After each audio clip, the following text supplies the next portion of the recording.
Okay. Hopefully, this should be a little bit different. Okay? It should be a little bit sturdier, steadier, controlled. You know, say it however you wanna. Right. Let's start with one thing at a time. So, Tellers is a real big talking point right now. Now, I'm not playing turn skip version of the deck. Like I said to quite a lot of people, like the turn skip version, like the turn skip part of the deck should be optional. It shouldn't be like that's your only win con. I think that's where some builds have kind of failed in the past. So, right, let me get head straight on this one. There's a lot of things that keep changing with the Teller build. So there's a lot that I need to keep figuring out. So 1, 2, 3, 4, 5, 6, 7, 8, 9, 10, 11, 12, 13, 14, 15, 16, 17, 18, 19, 20, 21, 22, 23, 24, 25, 26, 27, 28, 29, 30, 31, 32, 33, 34, 35, 36, 37, 38, 39, 40, 41, 42. So we're on a 42 card build at this exact moment in time. There's still a bit of work that needs to be done with this. I haven't fully updated it. So we've got 1, 2, 3, 4, 5, 6, 7, 8, 9, 10, 11, 12, 13, 14, 15, 16, 17, 18. So nearly 50% of the deck is non-engine interactions. Now, a big thing that's been coming up lately with consistency for this deck is, do you use the 7th Tachyon package? And do you use Saitama? Now, talking through a couple of people like YUGIOH, who got 9th at UK Nationals, was talking about how he was using Saitama. He had 7th Tachyon in the build as well, because like the 7th Tachyon can lead you to Saitama, which is a it's like your best extender. And what I've found quite recently, and we'll probably see this in a couple of test stands that I'm about to do, is we'll see that the deck can be quite fragile, right? So 1, 2, 3, 4, 5. Okay, so going first, this is actually pretty nice. So what I mean by that is caster, this is where it could get a bit fragile, because like this hand loses to 2 interactions. So Ash on Binding, and then Imperm Veiler, or even Ash on Caster. Now, what you kind of ideally want to do is you want to be able to go normal summon Caster, and then they fire the Ash off here. And if you do, you go, cool, activate Binding, off we go. Because if they Ash here, you know this is going to resolve. Like, that's a misstep. They shouldn't be Ashing this card. But then your other way around of doing this is if I activate Binding and discard, like obviously on resolution, so activate Binding. If it gets ashed, I go, right, okay, cool. Now I go normal summon Caster, and they go Imperm on Caster, I go, oh great, set 1 pass. Like that's just not good enough in today's current game. So it's kind of where I want, like, I kind of want to drop like Fua, it's mad. But like Fua's so good at going second. Going in second, this hand's actually pretty cool because, alright, Altarians doesn't really make much of a change, but you'd definitely go Fua, and at the very least, Fua trades 1 for 1. I'm not too sure on Sombra either. I'm glad I didn't pay like high price for this, but I'm not too sure about this in the build. I might cut this completely. It's definitely become more of a Constellar deck than a Tellarite deck. But you know, to each their own. Okay, so that's like, so this is what I mean, is I kind of want a way to extend, like if my opponent interacts with the Caduceus on the field, like the XEs, then that's just kind of how it is, really. But before you get to your Caduceus, you want to be able to pull out as many interactions from your opponent as possible. Which is why I like the idea of 7th Tachyon or Saitama, because in that scenario there, if any of those other cards, Fua, Ash, or Purge, was Saitama or 7th Tachyon, they would have led me to the extender, which would have meant that if they stopped the Binding and then stopped the Caster, I go, cool, extend, go in Caduceus, and then straight away they have to go interact with the Caduceus, and then I've traded 3 cards with 3 of theirs. So, I don't know. Anyway, 1, 2, 3, 4, 5. I mean, this hand's cracked. This hand's pretty insane. I don't know how I would probably go, because I can block the Ash. Because I can block Ash with Lyran, I'd probably go normal summon caster, chain link 1 caster, chain link 2 Lyran. Now, a note to mention, this chain block is only legal in TCG. If you play OCG, you can't chain block like this, which is crazy to me. But summon down Lyran, resolve the caster. Caster is going to special summon out. And this is actually what I like about the Lyran, is that it chain blocks 2 effects for you. I should be playing 3 Lyran. Let me just double check that I am, because if I'm not, then that's crazy amongst itself, and I need to get a 3rd Lyran in there. Yeah, I am playing 3. Because now what can happen is I go chain link 1 Scission, chain link 2 Lyran. Now, the safest route for Lyran is that it gets you, because at this moment in time we haven't been hit with a Droll. So the safest thing it can do is get you Constellar Tellarknights, and then of course your Stygian will then get you your Constellar Caduceus. Now obviously Caduceus can get you to your Constellar Tellarknights, but it can't get you to your Skybridge, so that's the biggest downside there. But the benefit that I have got is if my opponent does Droll me, I'm still able to play quite a fair bit. So at this exact moment in time, for my opponent to stop this, which stops this, they would have had to imperm. Or Veiler the caster, which is kind of fine, because then worst case scenario, all I do is I end up in this position here. They would then have to Ash the Lyran, which stops this, but I've still got Warrior and I've still got Binding that can help me play. So let's go. Let's show you the potential of this deck right now. So we've got all of this. I want to protect myself from Nibiru. You know, you kind of take the risk with Nibiru. What's my opinion on Rocket Dragon Maid? I mean, I reckon Dragon Maid in their own right are really good, and I think that Rockets in their own right are really good as well. So as long as you can play around with the locks that the Rockets put you under, then I don't see an issue with it being a hybrid that could work out quite nicely. Anyway, so I quite like to protect myself from Nibiru, so I'll use Stygian to make both of these level 5s. Put these into the extra monster zone. Vin mana. That just gives me a line of protection. We've still got the Constellar monsters, so we can still special summon down Caduceus. Caduceus would search you out Constellar Tellars, but I wanted to play around Droll, so I decided not to do that. Then at this point here, I still have plays to make with the Binding. We'll overlay these two into Tellarknight Constellar Caduceus. I suppose what I could have done, which would have been good, is if I used Binding first, discard the Constellar Tellarknights, just so that Caduceus can then add this back, so that I don't neg 1 off of the Binding. But I kind of want to save the Binding, I'm not going to lie. I don't want to use it just yet. I want to kind of use it for an Altair play, if I need to. So then use Caduceus' effect, obviously detaching and banishing, it all happens in one swoop. The banish is always, well, I say always, 90% of the time is going to be caster. There we go, so we'll banish the caster. Caster's effect would then be applied, and you've got to summon a Constellar from the deck. Sometimes you go for Sombra, but like I said, I'm not set on Sombra. I might cut this card. The other is you'd go here, and then once you get another Constellar to the graveyard, you would banish, add, and get an additional normal summon. But I don't think this is needed right now. The only other downside with the Vin mana is that you lock your Stygian under it. So that's kind of where you want to get Caster to get your Stygian, because then, as long as you've got the extension, which even ignoring the Tellarnova Binding here, if you were to just go Constellar Tellarknights and bring back the Caduceus, you'd then be able to overlay both of these, treating this as 2 materials. This can then go into either Deltaros if you want to destroy it, but I think it's a bit of a waste doing it that way. So we'll go into Constellar Deltaros, use the effect on this one, detaching Stygian. Because remember as well, the Caduceus gives an additional effect to the Deltaros, which a lot of people do actually forget, so that's quite useful.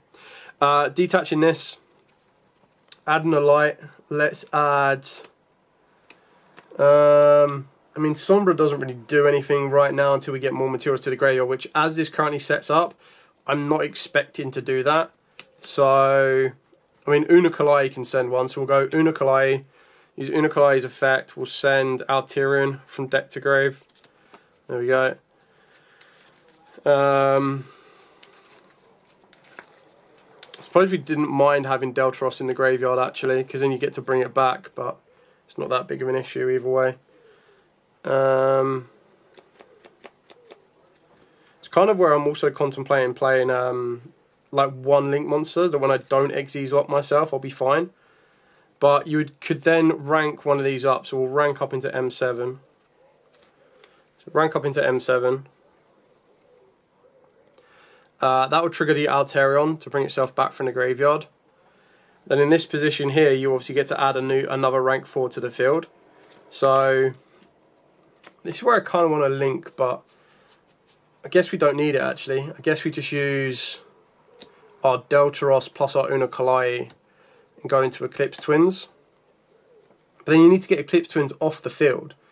This is where the link play comes into it. Because if I can get the Eclipse Twins off the field, I get actually a lot of plays here. Otherwise, you're then just basically adding another level 4 to the field. Try and figure this one out. Like, I guess I use Dododo Warrior then, don't I? So I use Dododo Warrior, send Onamakage. Onamakage can come back. And then I've got 3 level 4s here, but not that I need it. I can go to any rank that's not a number. I don't really want to go into Gargoyle Magician, but actually I could still make Deltaros, right? Yeah, just generic 3 level 4s. You'd have to do all of this. So then use Deltaros's effect to destroy itself.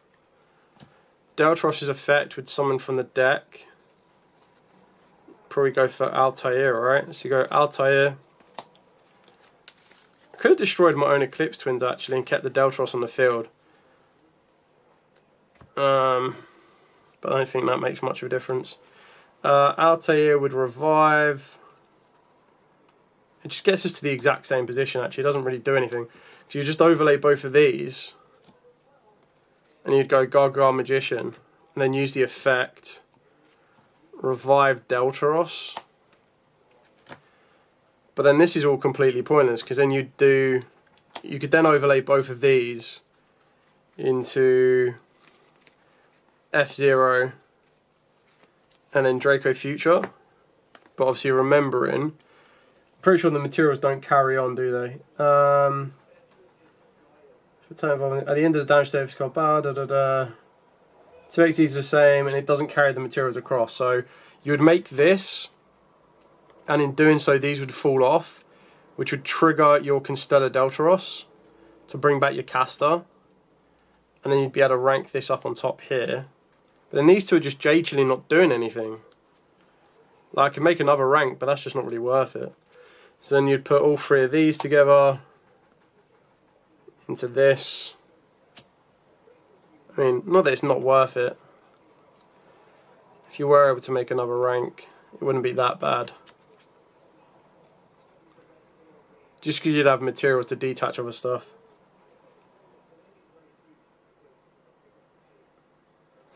Do you know what would be really funny? Is if I didn't bring back Deltaros. If I brought back any Tellarknight. I'm locked into lights actually, so I can't go into Baguska. Yeah, and then these are just J-till in here. They're not really doing anything. I don't know. Still, this is where like Ptolemy. I've cut Ptolemy. Well, I haven't cut Ptolemaeus. I'm just not relying heavily on Ptolemaeus. Tend to kind of move away from it. What do I think about Onomat Tellarknights?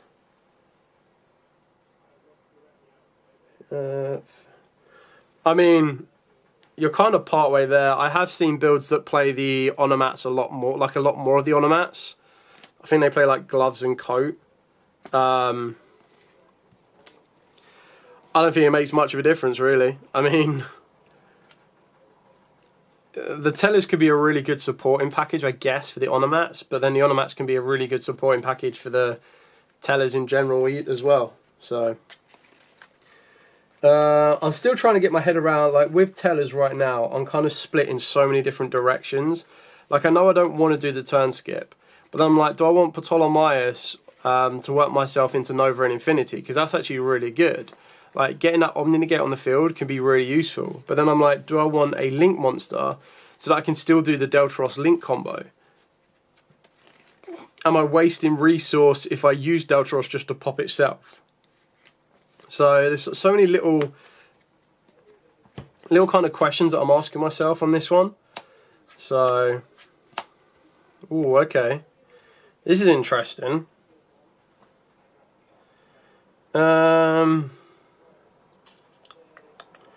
It's actually really interesting. Because Warrior doesn't get me any type of protection on the gate. Binding kind of does. So if I do this, like, I mean, Binding, we do this, right? And then our opponent goes... well, I don't actually want to normal summon any of these. But if my opponent goes, no response, you go, right, cool. Binding resolves. Get you access to Stygian. Stygian's effect, search out Caster. If you hit by draw, that sucks, but you can still play. Caduceus special, grab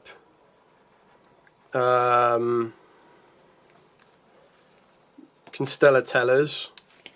Stygian's effect, overlay both of these, making them a level 5 to go into Vin Mana.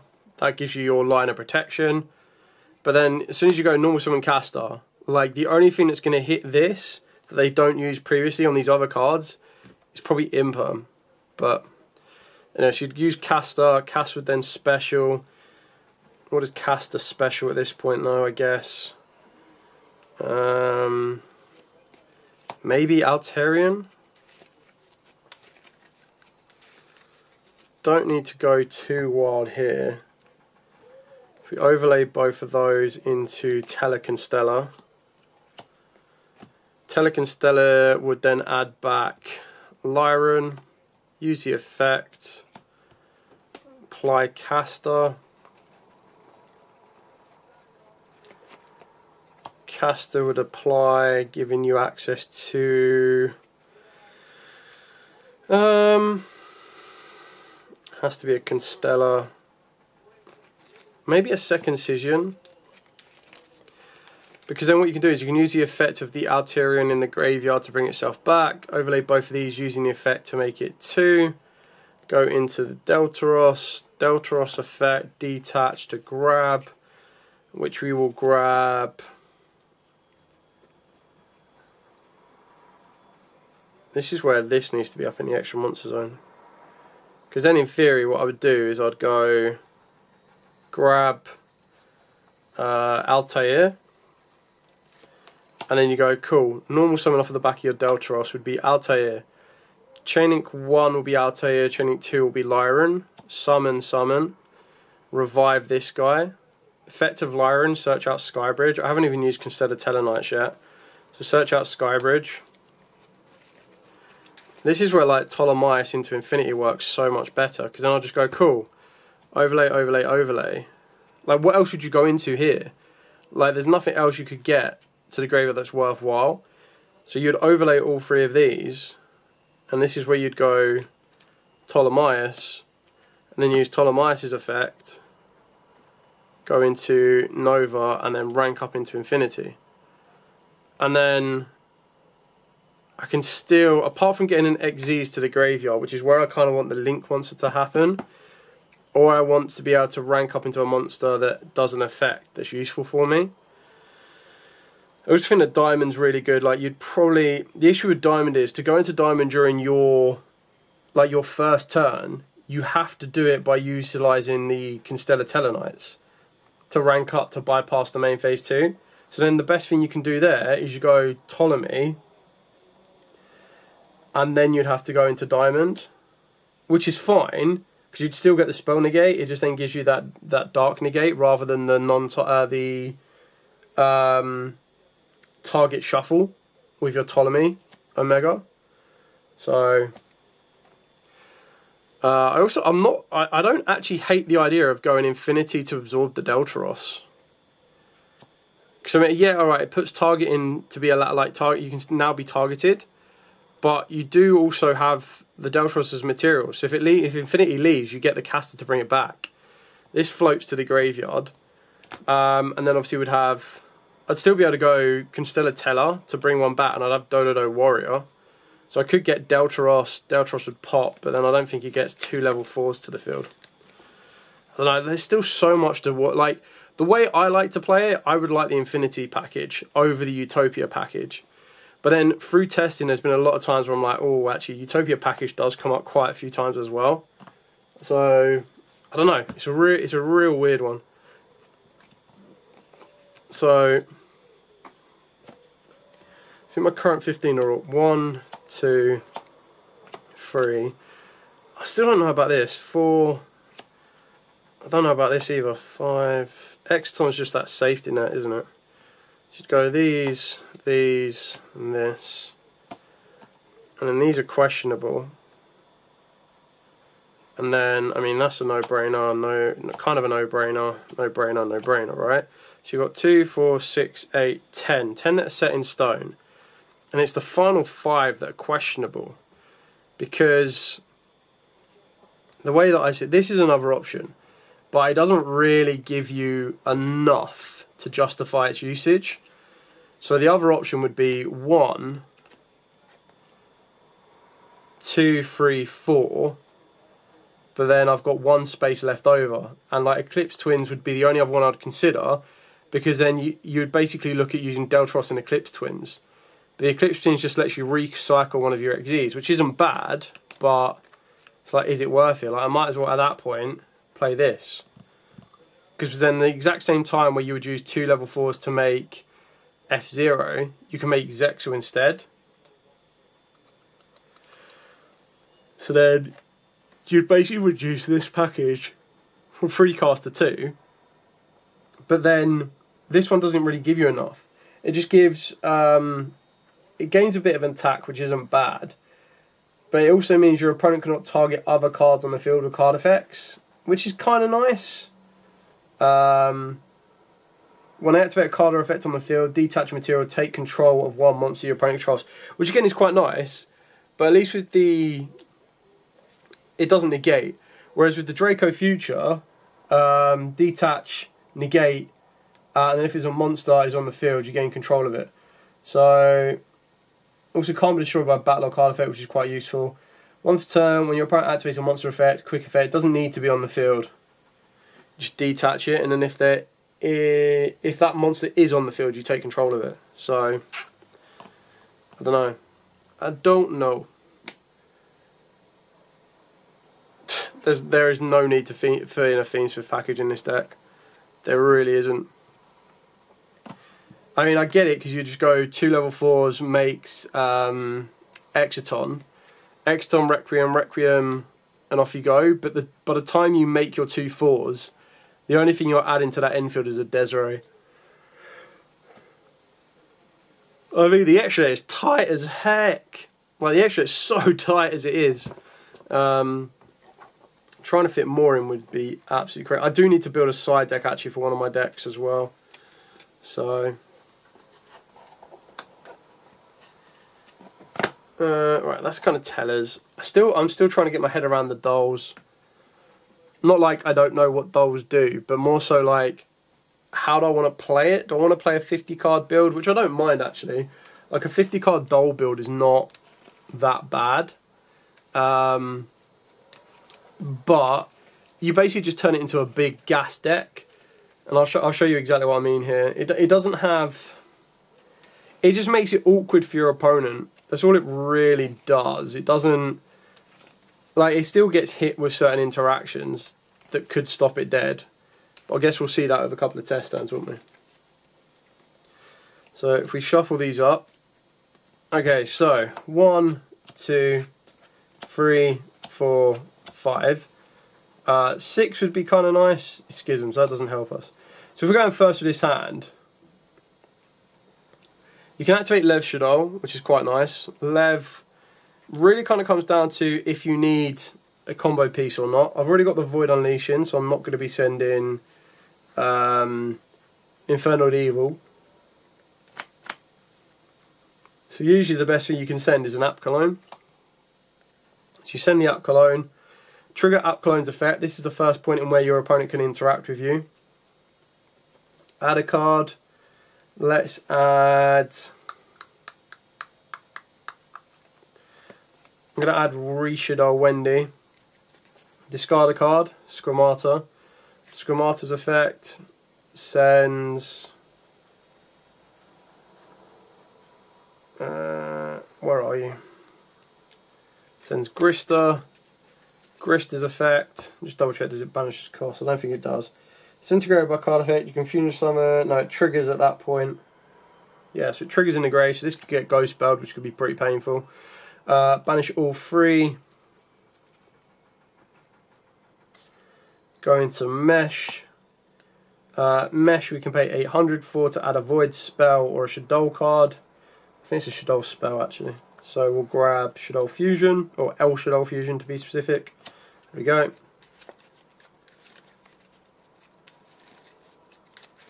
So we grab L Shaddoll Fusion, which is pretty good here. And then before we go much further, I quite like the idea of activating Void Unleashing. We'll reveal Spell, and we'll grab a monster and a trap. So the monster I want to grab, we will grab Beast in this scenario. You can grab pretty much anything you want to, really. And then the trap, we're only playing one in this build, which is the Schism. Actually, I might have taken the Decatron out of this build. I think I have, actually. Yeah, see, I still quite like the idea of going...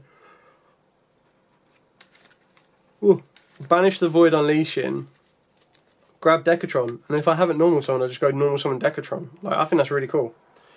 And I've got discard a card, so we'll discard the Schism here. Use Lev Shaddoll.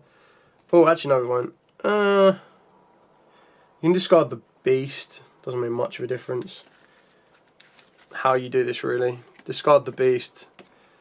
Then you draw a card off a Beast. Another Void Unleashing. Good eat. Then use Lev to true off the Mesh to bring out Construct. Then you'd go Chainlink 1, Construct, Chainlink 2, Mesh.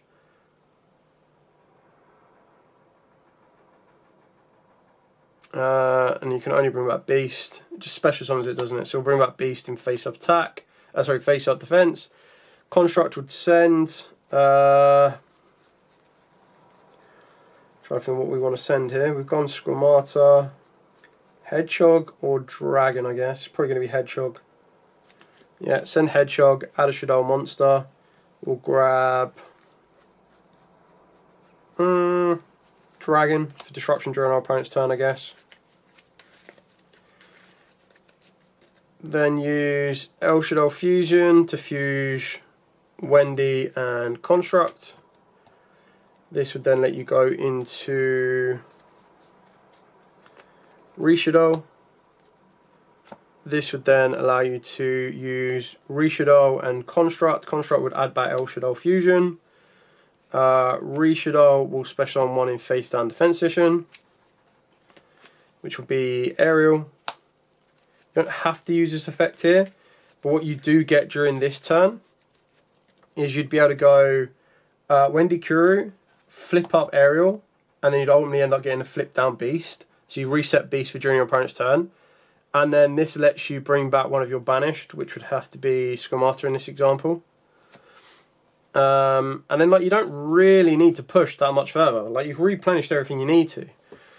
So you maintain a quick effect of the Wendy Kuru. So quick effect, change any number of face down monsters on the field to face up. Then you get to count the number you flip face up, number of flip monsters among them, and change up to that many face up monsters on the field to face down defense. So you'll be able to flip the Beast, draw 2, discard 1, but then also book a moon one of your opponent's monsters. You've then got the ability to set Schism, Shaddoll Fusion, and Droplet in this example. And then, like, I don't think you need to go much further, really, if I'm being honest. Because during your opponent's turn, you can use El Shaddoll Fusion. You can't get into Construct because we don't have a light monster. I don't have an Earth Monster. I can get into my own, like I can get into double Winder basically, because you can go Shaddoll Fusion. You either use Beast for a draw 1 or you draw 2, discard 1, doesn't make any difference. You could use Schemata and Dragon, gets you 1 Winder. And then you'd use Dragon to pop, use Schemata to send. Schemata can then send Grista. Grista can then use its effect.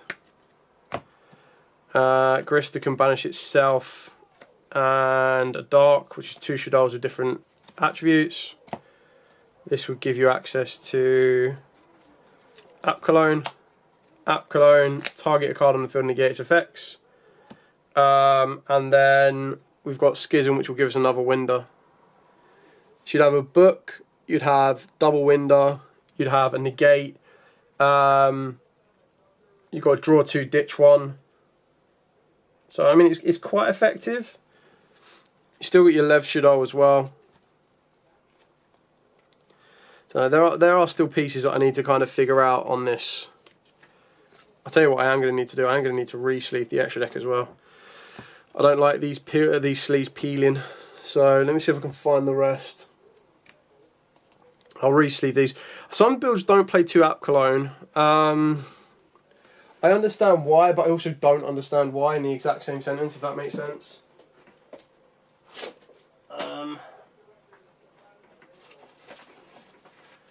The reason I understand is because like extra deck space is so tight, like so tight. Trying to see if I've got the oversleeves that I want to use for this one in here or not. Don't think I do.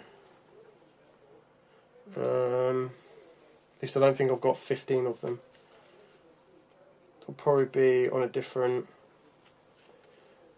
deck, more likely. I'll see whichever ones I can get 15 of straight together would be the ones that I use.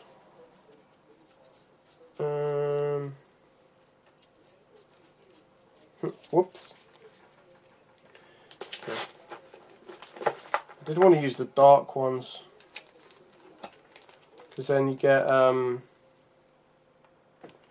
have Shaddolls in. I mean, even though Shaddoll, like, well, all the main deck Shaddolls are darks, so like that's kind of what I was going for on that one. I should have some dark attribute ones somewhere. I'll have to dig them out. I don't think I've got 15 of the pot greed ones. 1, 2, 3, 4, 5, 6, 7, 8, 9, 10, 11. No, I've only got 11 of these.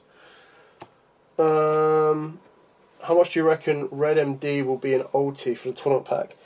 I think tournament packs are going to be real messy. Like, I saw someone selling an Ash Blossom for 250. Which is kind of what I'd expect, like, for the first batch. But I don't think it's bigger than Blue Eyes. I think Blue Eyes is still the bigger one. I think D-Mock also has that kind of lineage, kind of demand on price, if that kind of layers itself back out. Because what was it? There's Red MD. Oh, there we go. There's Dark. There's Red MD. Then there is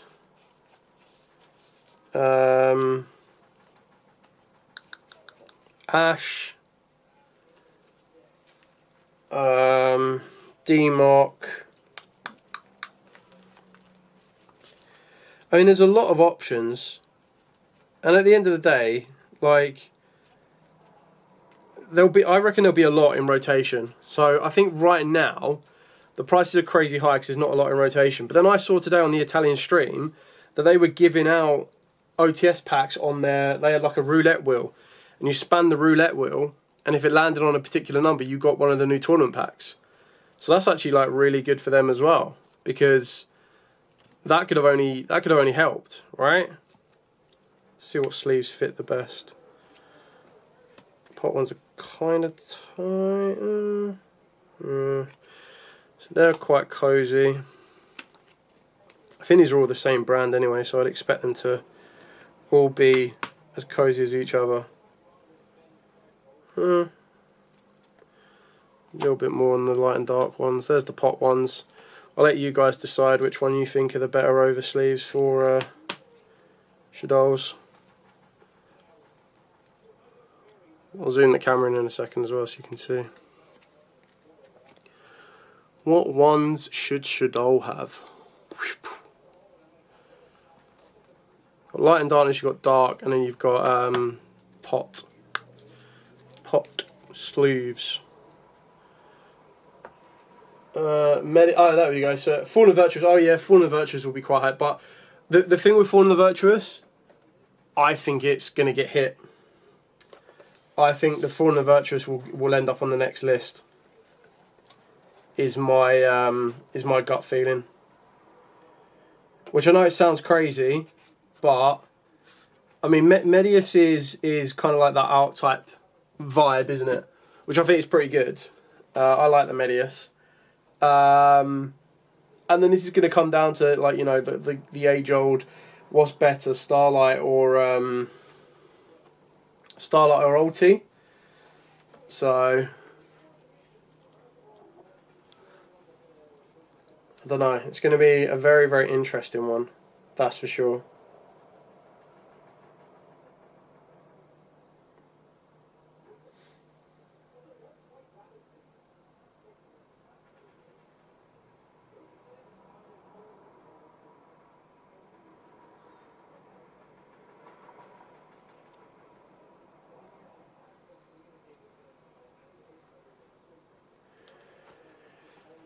Yeah, or I don't think Deemot will be under 30. I reckon Fallen the Virtuous will probably be about 100. Ash will probably sit around the 100 mark as well. Medius, I could probably see drop into about 40-ish. Because you only really need to play one Medius, right, in some builds. So I don't think the Medius is going to be that expensive. You got... I think Red MD is going to be like a fan following. Well, hopefully the new ones do. Yeah, like the older ultis of like OTS 20 onwards, I want to say, were pretty bad. Like they didn't have the details. So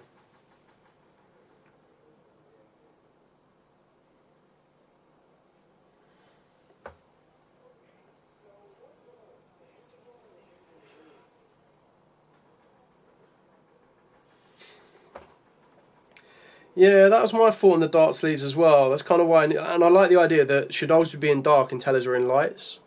Just kind of feels right. You get me? Just have a look at pre-orders. I kind of want to build the light and darkness deck, but I'm not jumping to it right now.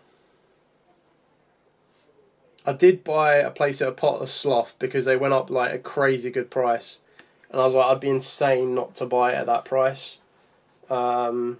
Just to have them. So what have we got? We've got... I want to get the Angelici deck, or the chess deck, as people are calling it. I want to get the Sacred Beast deck as well. S-Force I'll do an update on. Like, all of the cards are low rarity, so it should be easy to get hold of. Yeah, and then Chaos Ritual Light and Dark deck is still quite expensive. Invoke deck is still quite expensive as well, but I reckon that'll come down in price. Phantom Knight deck core I think will be relatively easy to get hold of. It's just 3 ultra rares that you need to get your hands on. And then I think it has like 1 super rare, so that shouldn't be an issue at all. I'm also tempted by Blitzkrieg as well. I kind of want to test them, see how they do, see how they play. Okay, so that means I've got to find 15 dark sleeves. I also feel that, unfortunately, the way the dark... So I got the first wave of the dark sleeves where the borders are really, really thick. They've since done a newer version where they're not as thick. But then they kind of have to go around the backs, which I don't mind. It probably looks better with the black ones, right, though? Like the black 25th with the black around it. I'll show you the light ones on the Tellers. So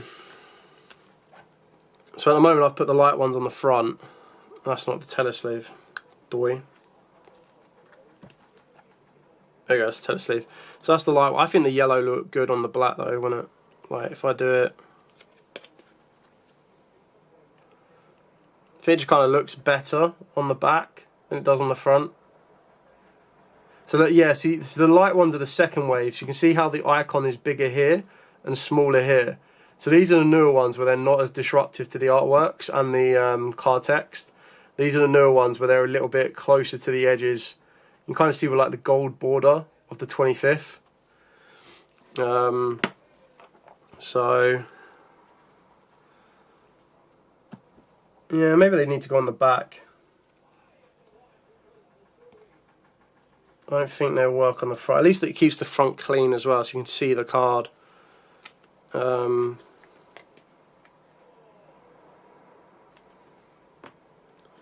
that's it on the front. I think it doesn't look so bad on here because it's not as like oppressing on the card. Doesn't cover as much up, whereas this one does. It starts covering up the attack and defense, so maybe the darks definitely need to go on the back. I suppose the question then becomes: do I need to swap and find the black 25th sleeves?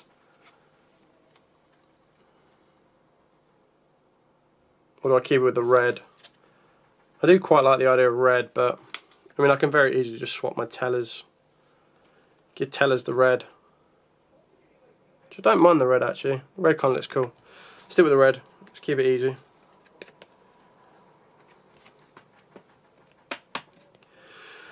Right, so I've got to decide if I'm going to play a 50 or good. Would Shaddoll Archmage work? So the issue with Shaddolls, and I say it's an issue, but I'm actually quite glad of the way that they work now, is that their two new cards, or like their two ideal new cards in the form of the Grista and the Lev Shaddoll Fusion, lock you into dolls for the entire turn. Which I don't mind that. I quite like that. Because then it means that they are only... Oh, my stream's dying again. We were doing so well. 40 odd minutes of stream and not an issue. Would Shaddoll Archmage work? I mean, like... Yeah, the fact they lock themselves into Tellars... into dolls... like, the only reason that dolls are being considered right now is because of the new cards. And you don't get to utilise the new cards if you're playing it as a hybrid with other decks that don't...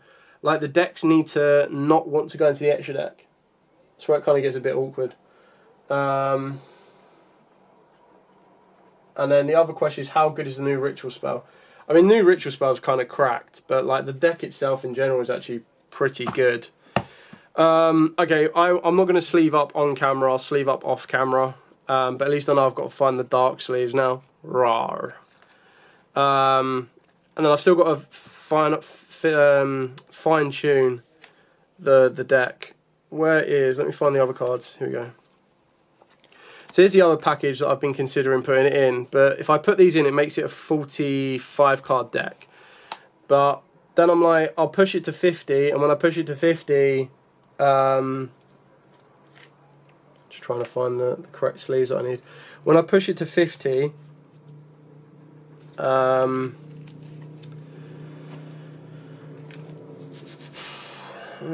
these aren't the right sleeves either. When I push it to 50, it gives you a bit more to play non-engine. But then I'm also a believer that I don't see the point in playing more Chomi Fualos in a 50 card deck.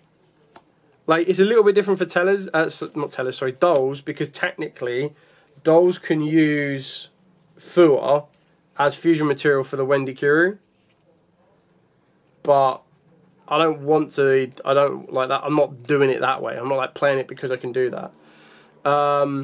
I do like how gassed the deck can be though, and you can still maintain some form of control on top of it. Like, you don't need to go all out and have no option, which is kind of cool. I need to find another blue sleeve. I need 2 more blue sleeves, I guess. Is that sleeves I need? I think so. There we go. No, they're not the right ones. They are. So this is what happens when you you bounce around different sleeve distributors as well. Like, you get loads of sleeves. You're like, like loads of oversleeves and outer sleeves that are all slightly different in texture. And when they're slightly different in texture, it makes it very awkward. I don't even know why I'm putting these blue sleeves on these cards, because I might even consider changing the sleeves and go for a different colour. Oh, the dilemma. The absolute dilemma. Dilemon. There we go. And the final two. So this will put us up to 44, only because I don't have another Pelarino. Well, I do have one, it's just in my binder. Should probably get it out really, shouldn't I? Can't test the deck if I don't have the full thing. So the thing that I don't like with the Tearlament package is it does add a bit more consistency, because what it basically ends up doing is it basically gives you another way to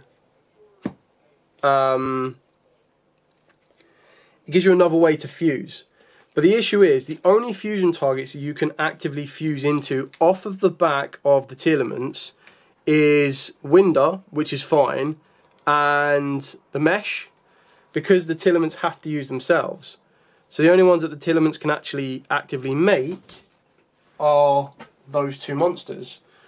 So it then means that you're probably considering playing, you then have to consider playing another Winder, which isn't the end of the world, but it's not what you want to be doing. I need to get another Pelarino as well. I don't want to be playing, like, it triggers me as much as it triggers all of you that I've got a Super, an Ultra, and then a Quarter Century. Alright, I got a Quarter Century because back when the rarity collections were a lot more manageable, I was like, you know what, it'd be really cool to have a master set of the rarity collections. Because like, this is relatively easy. You knew what ones you were getting. There was no nostalgia pool or anything like that. And now, there's just loads of nostalgia pool cards, and I'm like, bruh, it's getting expensive. I can't have a master set anymore, especially with the alternative arts as well. I was like, bro.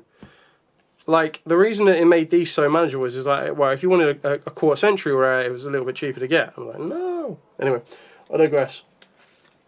Mitsu Shaddolls, yeah.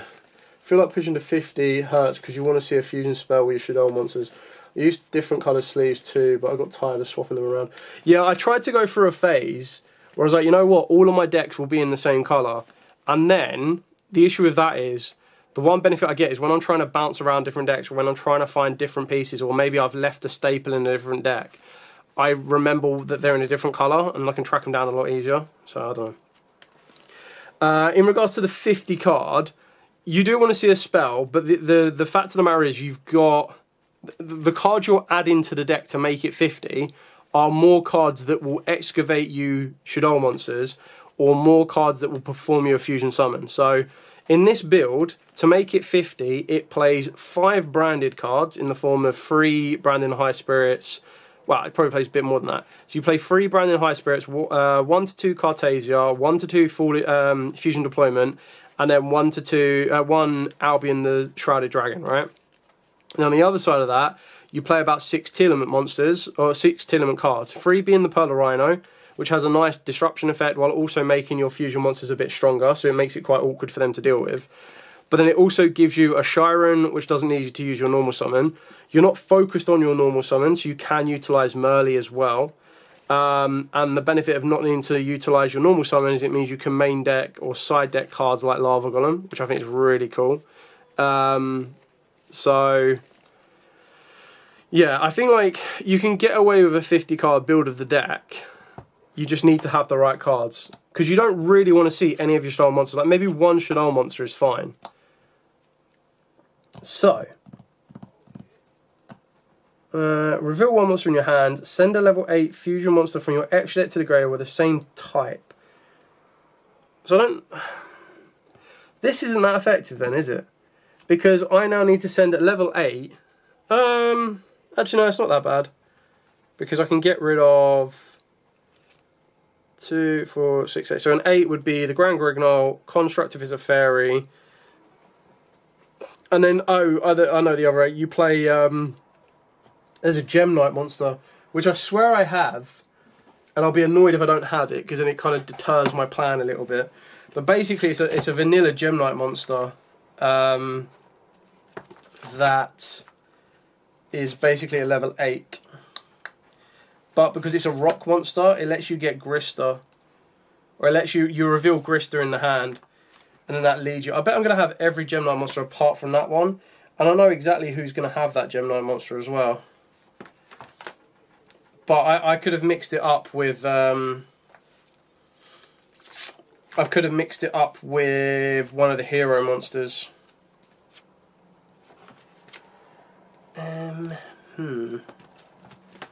These are all different levels. Oh no. Oh, hello. Shekanaga. Right, okay, what have we got? Let's try and work my way back. I tried to organise these in levels. Whether they're actually stuck as levels or not is a different story. I'm also tempted to play like the original Grista, like the Shaddoll Grista. I want to play Tellars. Actually, how does Tellars work? Neoplague can special summon monsters from the hand or graveyard using spell or trap effects. Bit mid. Well, I thought I had the card. Oh, there you go. There's a dark sleeve. That's a win. I thought I had the card. I don't have the card. Which is big sad.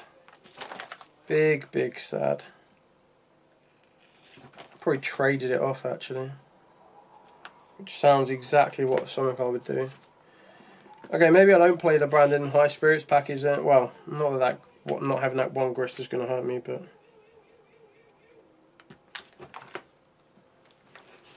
I thought I had it. I clearly don't. Unless it got reprinted in a set. Let me have a look. 2 seconds. Zirconia. That's the one. Thank you very much.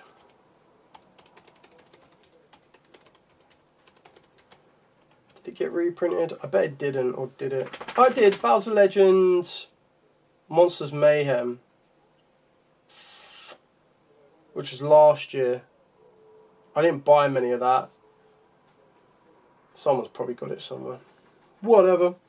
Do you want to have a duel right now? Are you good? It's fine if you're good. I'm probably good because like the only way I can do a duel is via like Master Duel or this, which isn't ideal.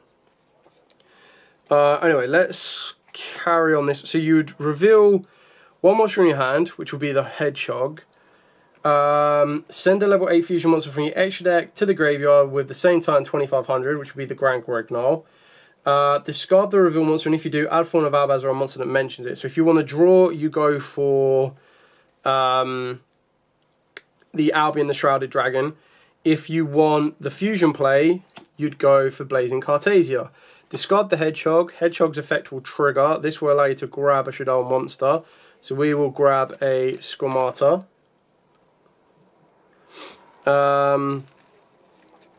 Get rid of the Brandon High Spirits. There we go, get rid of that. Then you use Void Unleashing, reveal the Squamata, grab a spell and then a trap. So we'll grab Schism and we'll grab Lev Shaddoll. Yeah, I keep forgetting that Lev Shaddoll is like a searchable like fusion spell. It's crazy. So that's Void Unleashing going. It doesn't respect draw whatsoever, I'll tell you that for nothing. Okay. And then I guess you're going to have to normal summon Blazing Cartasia. Blazing Cartasia's effect to fuse itself plus the Squamata gets you into Construct. Go Chenic 1 Construct, Chenic 2 Squamata. Squamata would send Grista. And then Construct would send El Shaddoll Fusion. Trigger Grista's effect. Grista's effect banishes itself, Dark, and a Shaddoll. Gets you into Mech. That's the other thing as well I've got to try and find as well is it Shaddoll Core? Is that the one that people are now playing? I can't remember. Special on this card is an effect monster. If summoned this way, you can substitute this monster for one fusion material that lists an attribute on a Shaddoll fusion. If this is sent to grave by card effect, target Shaddoll spell tray in your grave, accept yourself and add it to the hand. Or is it Sinister Shadow Games? No, it has to be Core, right? That people are playing.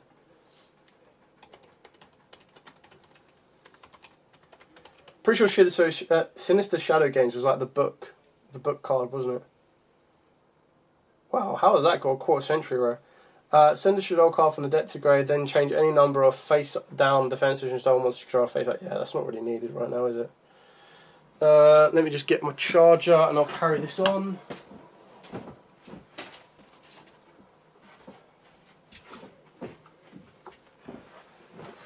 Bum, bum, bum, bum, bum, bum, bum, bum. I probably do have that Gem Knight somewhere actually, now that I think about it. Hopefully someone at Locals will have it in their bulk. Like I say, it's only to reveal the Grista, so it's something I can wait on. I don't think it's not a card that makes and breaks the deck. Okay, and then we can use the mech or mesh. Mesh gets to add. I don't know where you go from here though, right? Because you add the Shaddoll fusion.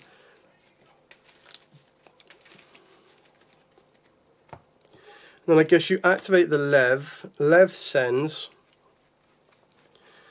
I don't need the Void Evil. I suppose I send App Clone, right? And then App Clone triggers. Lets you add and discard. So let's add. Did I discard off of the Void? I don't think I did I? No, I didn't. So we'll discard that, which I'll get back in a minute. Add one, discard one. What haven't I used yet? I need Wendy for Wendy Kuru. Let's go Beast. Add Beast, discard Beast.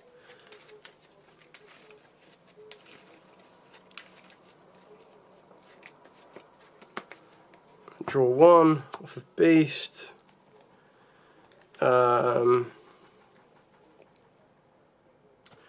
Lev, switch around Construct. You send Construct to the grave.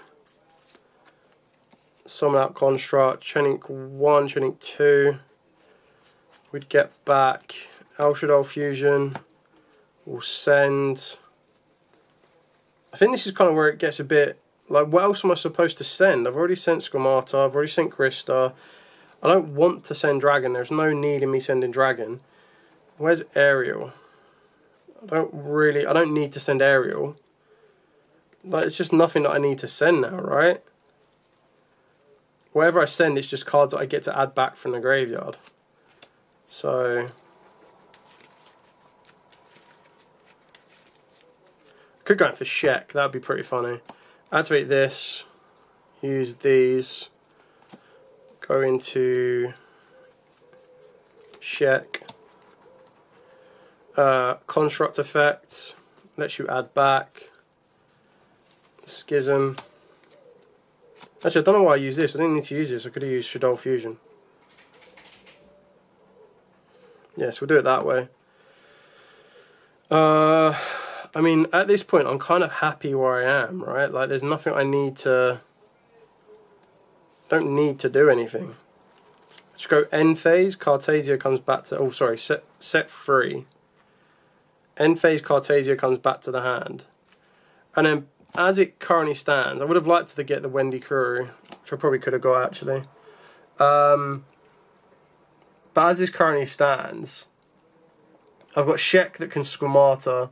Squamata can send Grista. Grista can get you a Winder.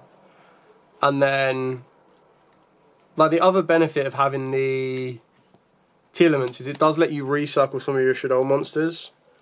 But again, the only Shaddoll it can recycle your it can recycle any of your Shaddoll monsters, but can only go into Winder. And it can recycle 2 of your Shaddoll monsters, but can only go into the Mesh site. Can it actually go into Mesh? Yeah, because Mesh needs a Darker Earth and a Shaddoll. So it only let you recycle your Earth and a Shaddoll monster. So, what do I think about Winder Turbo branded Shaddoll? I mean, like, Winder is a game winner in amongst itself, unless your opponent has the outs, which right now, a lot of people are playing Crowns and Droplets, and some people are playing imperms, which is why you have to hold the winder back. Unless you're able to get multiple winders, and if you're able to get multiple winders again, you like there's no, in my opinion, there is no benefit of having multiple winders on the field during the end of your turn, because what you then open yourself up to is you open yourself up to a super polymerization, you open yourself up to droplets. It does let you play a little bit around imperm. That's the only benefit of having two winders. But then your opponent has to go imperm, droplet, and then straight away they've negated both. But with Shaddolls, you kind of want to hold your winder. Like, you let them commit a card that's about to perform a special summon, and then you commit the winder. So hopefully I'll be able to show you in this next hand. 2, 3, 4, 5. Okay, sounds pretty good. So this is what I really want, like the idea of Deviati and Decatron. But anyway, I should be able to show you the window that I mean on this one. So Mathematician, 1 card Mathematician combo, sends Schemata, Schemata sends Grista, Grista banishes itself, plus Schemata, plus your Mathematician. Gets you into Mesh. Metrizer will then be able to use Metrizer's effect, pay 800 to grab. We'll grab Lev Shaddoll. We can activate Void Unleashing. Reveal the reveal Lev Shaddoll. Grab Schism. And grab, push it on spell, shouldn't I? Oh well. Wendy. Do you want Wendy here? Yeah.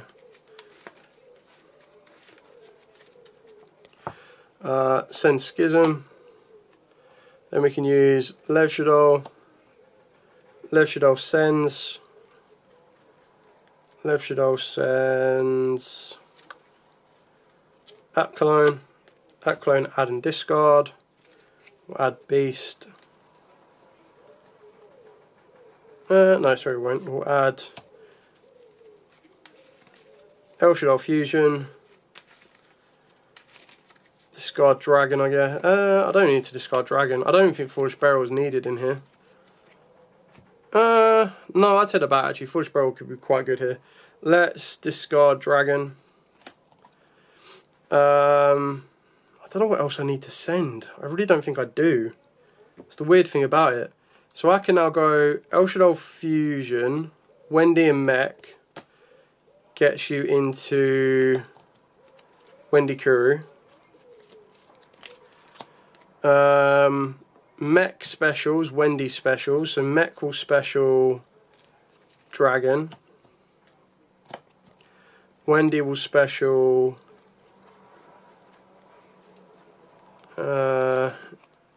Ariel, face down.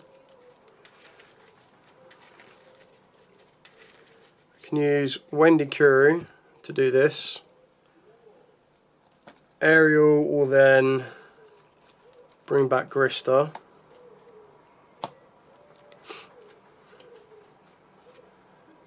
I think I might have overcomplicated this, but no, I don't need to do Foolish Burial yet. Lev, send Wendy Kuru. Gets you into Construct. Chaining 1, Chaining 2. Wendy Kuru adds back. Add back El Shaddoll. And then Construct will send. I think the only thing left for Construct to send is Beast, really. Or actually Hedgehog. Hedgehog, add Beast.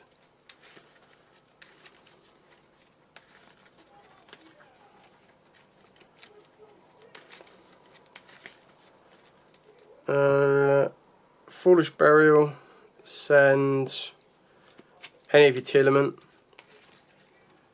Tillement effect to recycle. So we'll go, so it'd be Havness,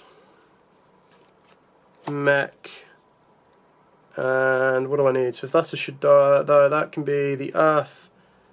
That can be a Shaddoll. So I get to recycle all three. I don't want to recycle you actually.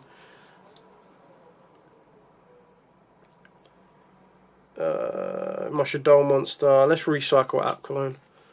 So these all go back. That goes back there, that goes back there. Summon out your second mech. And the reason I'm going to summon out the second mech is, let me just get this right. God,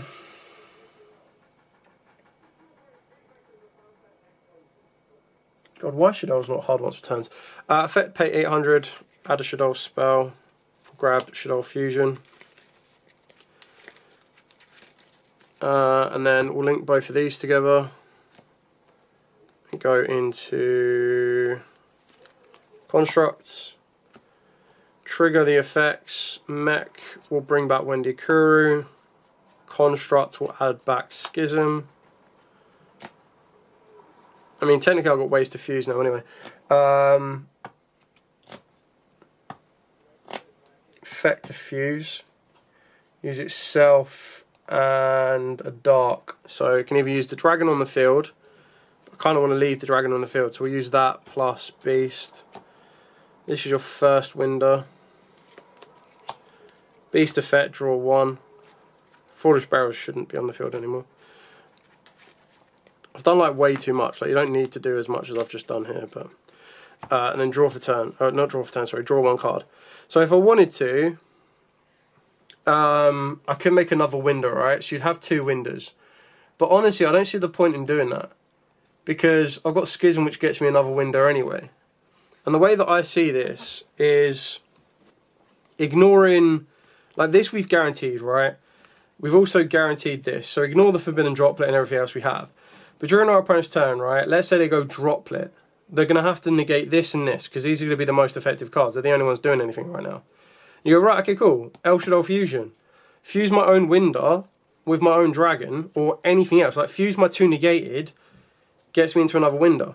Or let's say they start off and just go Impel window. I'm like, okay, cool. They activate something that's going to perform a special summon. I go, right, well, I can either chain Schism or I chain El Shaddoll Fusion. And then you build back in from there. Like, I just don't think it needs to be that crazy. I guess the question, which is what I'll do in a minute, is how good this deck is, like going second. Which is the biggest trick with this deck as well, is because you play a lot of, which is why, like, trying to build this, you need to build it as balanced as possible. Am I still zoomed? No. Oh, have I still? Sorry, I didn't realise I was still zoomed in. That's just such a rookie error on my behalf. You've only been able to see half a flipping field. Sorry. Why didn't anyone say? My bad. Apologies. Just an entire test hand zoomed in, so you didn't see anything. What a waste. Anyway, let's go second, and let's see what we can do going second. That's kind of like a big question here is, what can this deck do going second? Okay, cool. Okay. Alright, so we're going second, right? Really? Really? Draw phase, let's go Branded in High Spirits. Let's see if our opponent wants to like use one of their interactions on this one.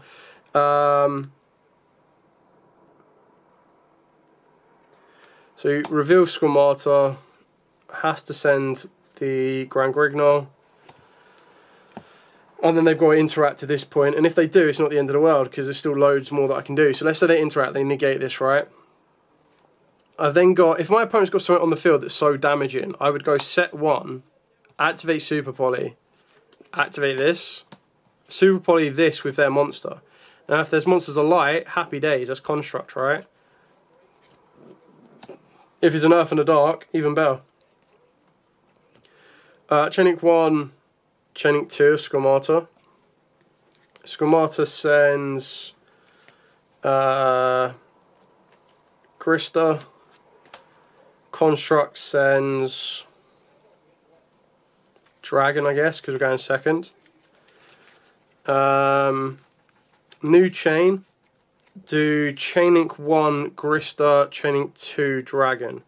Dragon destroys, Grista then banishes 1, 2, 3. gets you mech. Mech's effect now, pay 800 to search. It's unaffected by monster effects, like of a certain level. We'll grab the Lev Shaddoll. Activate Lev Shaddoll. Depends on what you want to get here. But let's say we send... Do I need a... Void is not going to do me anything without a monster. Oh, which I can get back. So let's just show you why you play Infernal Evil, for example. Send Evil. Grab the Void spell. So Evil's effect, grab you the Void spell. Void Unleashing. Use Lev Shaddoll. Send Construct. Oh, it has to be a different type, doesn't it? Different attribute, which is fine. Actually, there's no point in sending Construct. There's nothing in the bloody graveyard. That's a bit of a misstep on my behalf. Because what I needed is I needed a card in the graveyard. So I wouldn't add the Void.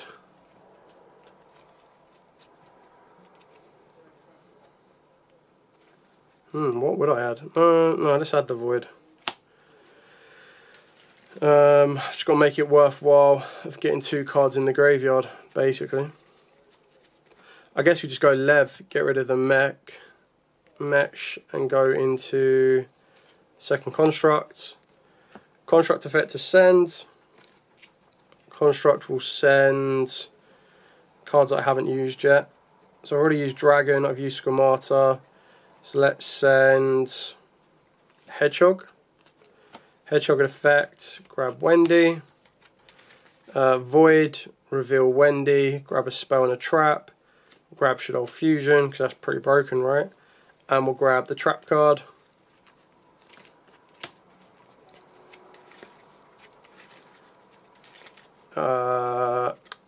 Discard the trap card.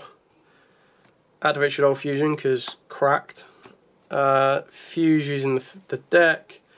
We'll send Beast and Genius.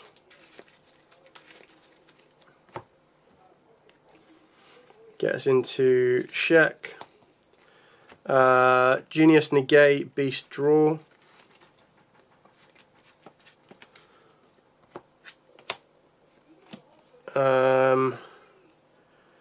Right, now what we need. Now we activate Polar Rhino. These all get stronger. This is obviously only in 0, but it goes up by 500. Planet resolves. Add a T element. We haven't used our normal summon yet, so you can go for the Merly. Or, because we want to start triggering... I mean, are there any effects to trigger here? I don't think there is, to be honest. I could get the Shaddoll, but I kind of need her for the Wendy Kuru, maybe. Merly, you're hoping and hitting. I mean, I guess with... it's both the same, really. I just save my normal summon. It's the only benefit. Is I get to go Sharon's effect, discard Wendy.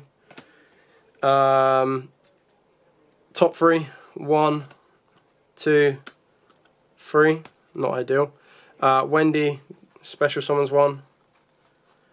We've got Ariel. I think he's the only one left. I think this is where I've kind of bookended myself, because I've got no way of getting Ariel. No, actually I'm fine. Ariel goes here, and then we go this construct. I could do both constructs. Let's get rid of both constructs. Oh, what am I talking about? They need to be flip monsters. Oh, I misplayed in the last one as well. I forgot that Shaddoll construct needed to be flip monsters.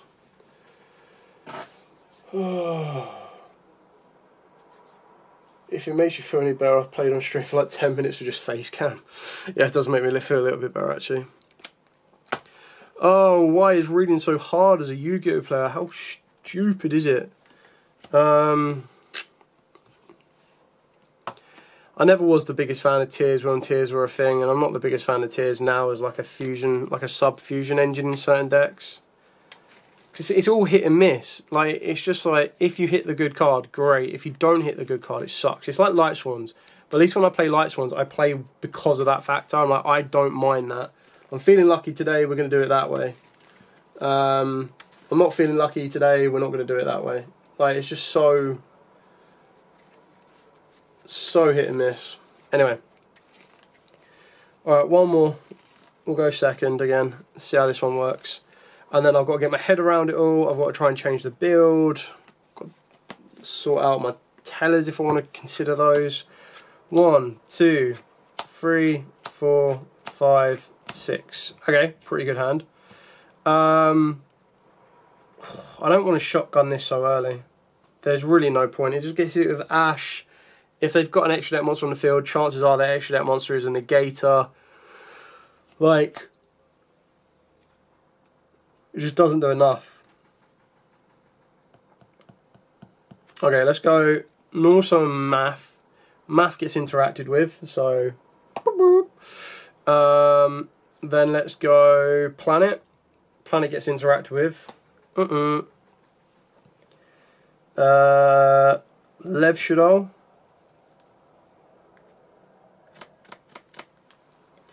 Trigger the effect of Lev Shaddoll. Let's just say that gets negated. And then I guess I have to go Shaddoll Fusion and hope and pray that this resolves. Because then if that resolves, we are then going... I think we're going Construct, aren't we? Do I have any lights in the main deck? Oh my god, do I not play lights in the main deck anymore? Yeah, I do. Duh, Blazing Cartasia. Cartasia and Dragon. Try and out one of my opponent's spells and traps. Okay, and now we're like, as soon as the Shaddoll Fusion resolves, we're kind of in a nice position because we get to go, boom, Chenic 1, Chenic 2, Dragon destroys, Construct sends, Construct will send Squamata. Squamata effect will send Gorista. Gorista effect will fusion summon 1, 2, 3.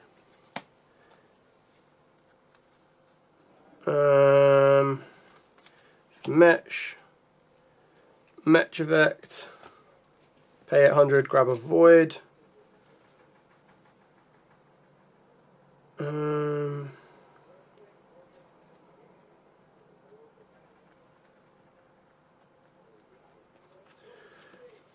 Can't use a second Lev, so El Shaddoll Fusion or Void. Let's go Void. Void just gives us everything we need anyway. Void, reveal a monster, grab El Shaddoll Fusion and the trap card. Schism, discard a card. Discard Schism, I guess. So those two are gone. Still got the secondary effect of Lev if I want it. Don't know if I need it though.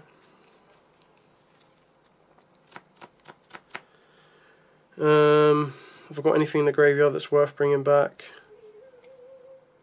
No. The fact that Lev treats it as a fusion summon is pretty funny, I'm not going to lie. So we'll go Lev... It's not the right way I want to do it. Lev, sack off Construct, get you Shek. Construct, add back Schism, I guess. Then El Shaddoll Fusion, fuse these two. Ah, I've done it wrong. So it should be those two, which would get you Shek, and then the trigger off of Shek, we can go into a Wendy Kuru. There you go, that's the way you want it. So when you fuse these off, you go Mech, brings back Construct. So now I've got this. Ah, but then I still need to fuse again, don't I? It's still not bad really, is it though? Because then you set the Schism. Attack, destroy if it's a special monster attack. You've got the monster negate here. Is it monster negate or summon negate?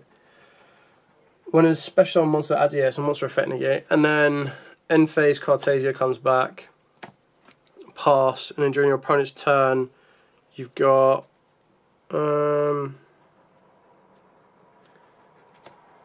ideally what you want to do is you want to be able to do check first, negate, destroy, schemata. And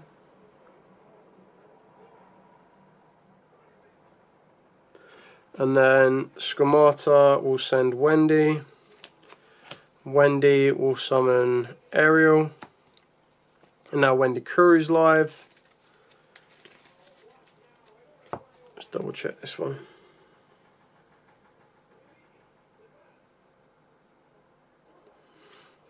Flip up Wendy. Wendy will summon back Dragon technically. Then I guess Schism. Just window lock your opponent, because why not? Mech and Schemata. So then window. I mean, you don't have enough double, but I'd like to think we were able to break the field apart, and we took 3 negations, Polar Rhino, Lev and Math. Still had enough to kind of push through. But I agree, in today's day and age, it's very rare that you have, there's enough for you to push through. Low-key wish Lev and Grista just lock you into Shaddolls and not invoked. What? Low-key wish that Lev and Grista just locked you into Shaddoll, Shaddoll and a vote.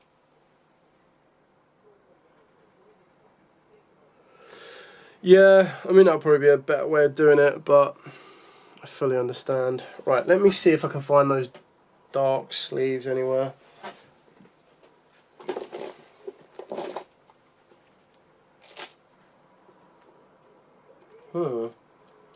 Feels like there's a line of dice missing. There we go, that'll be why.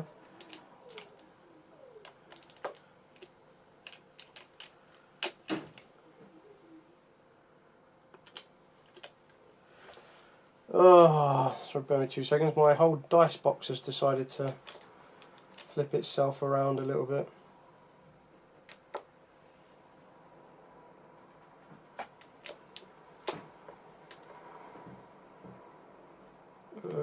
That one goes in there. That one goes in there. That's the Dark Magician one that's flipped. Where's my trap one gone? Don't know where my trap dice has gone. Got the spell icon dice, but I don't know where my trap icon dice has gone. Have to find that. Oh dear. Oh well. There's definitely a deck that has them on. It was originally my Dark Lords, but I've now taken them off the Dark Lords. Okay, let's do one more, just so I can try and continue to keep my head around this one, because the biggest difference between Shaddolls and Tellars is, as we saw, like Tellars play, I'll tell you what, I'll break this down. Tellars play, I'll do it afterwards. Tellars play like 18 non-engine, which was like Ash, Fua, Ash, Fua, Spark, and Purge. Whereas Dolls don't play that, but I guess like it plays Droplets and Polys, which is only 6. That's my biggest concern with the Doll deck, is it just doesn't have a lot of space for non-engine. But then my approach is, you go first, I don't want to see non-engine, I want to achieve my combo as much as possible. I go second, I want to achieve my combo that trades 1 for 1 with all your stuff, and yet as soon as one of them resolves, I mean, like I've already got enough. So 1, 2, 3, 4, 5, 6. So I mean, like, this hand's pretty good as well. So let's go with, I'd say it's pretty good. It's kind of in between. So we'll go Polar Rhino, right? Polar Rhino gets negated. Probably going to be destroyed, but we'll just say that it's been negated, right?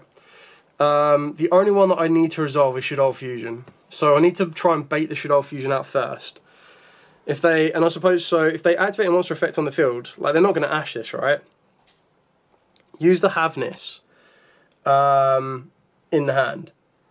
Let's say they negate, like, if they negate and destroy the Havness, I don't have anything, right? Because it just gets sent via card effect. So I don't have anything to fuse with. Oh, it does let me use the hand. I could use Shaddoll, which wouldn't be the worst idea. But then I only get to go into... I'll only get to go into Winder, which is not what I want to be going into anyway. So like, it doesn't actually help me. I suppose you then, if they use the monster effect on the field, right, or in the hand, I have to change Droplet. You don't really want to do that. You probably just go, right, fine, negate, destroy, nothing happens here. Activate Shaddoll Fusion. Now, if they do everything apart from an Ash, if they do an Ash, then you cry deep inside. If they don't do an Ash, you go, if they use a monster effect on the field, you use Droplet. You have to get the Shaddoll Fusion to resolve. Because once that resolves, you then get to go, okay, cool, great. Now, let me just read the Shaddoll Fusion. Fusion summon a Shaddoll monster from the extra deck with a monster's hand, field, as material. If your opponent controls a monster with special from the extra deck, you can also use monsters in your deck as fusion material. Okay, cool. So I'm going to go straight into Mesh, right? So I would go send 1,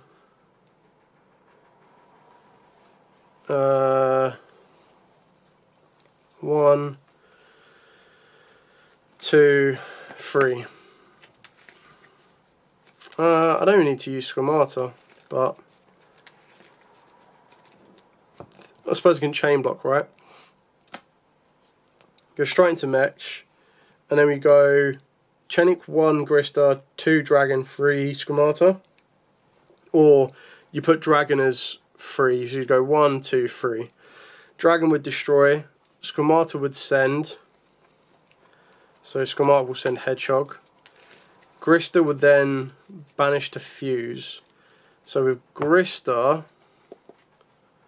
if we banish itself plus a dark, so we'll banish the dragon. So we'll go into Shek. Actually, I could have used a light. I could have gone Construct. Let's keep Shek for now. Hedgehog grabs a monster. Hedgehog grabs... let's grab Genius.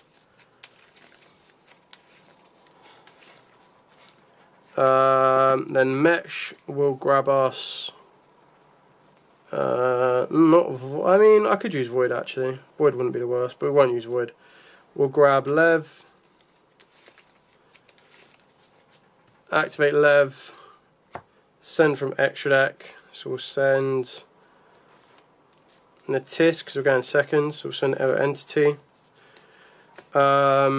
Use Lev. Sack off the mech. Go for Construct. Chaining 1 mech, chaining 2 Construct, bring back Schemata. Construct will send, so Construct will send. Is there anything worth sending? I mean, Beast would give me a random draw, but there's not really a lot I need right now. I've already got the El Shaddoll Fusion, so maybe I do have to Beast it. So go Beast. New chain Beast effect.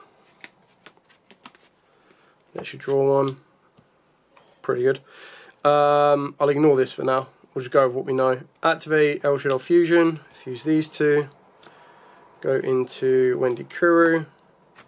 Effect Construct. Effect of Re-Shaddoll Wendy. Construct add back Shaddoll Fusion. And then Wendy gets you... I don't think there's anything left. I think it's legit just aerial. Yeah. Gets you aerial, face down. Wendy Kuru, flip up. Does it just flip up in their position? Change any number of face down monsters on the field. Yeah, it has to be face up defense. Okay, so we flip this. Is any of these worth bringing back? Oh, I can bring back Grista. Does it special one back in attack or defense? This guy sends banish from Shaddoll monster special summon face up or face down defense. Ugh. Fine. Dragon goes face down defense. It's a very defensive line. It's not really helping me much, not gonna lie. I've already used Shaddoll Fusion, so in this point here, the best thing I can do is use both of these as link fodder. So there are times where the Shaddoll construct does come into play. Construct effect, fuse these two. It could use itself actually, what I'm talking about. We'll use itself. So we'll keep... yeah. Use itself and Wendy Crew. Wendy Crew... target Shaddoll card in the graveyard, add it back, so we'll add back the Shaddoll Fusion. Construct sends. Construct will send Schism.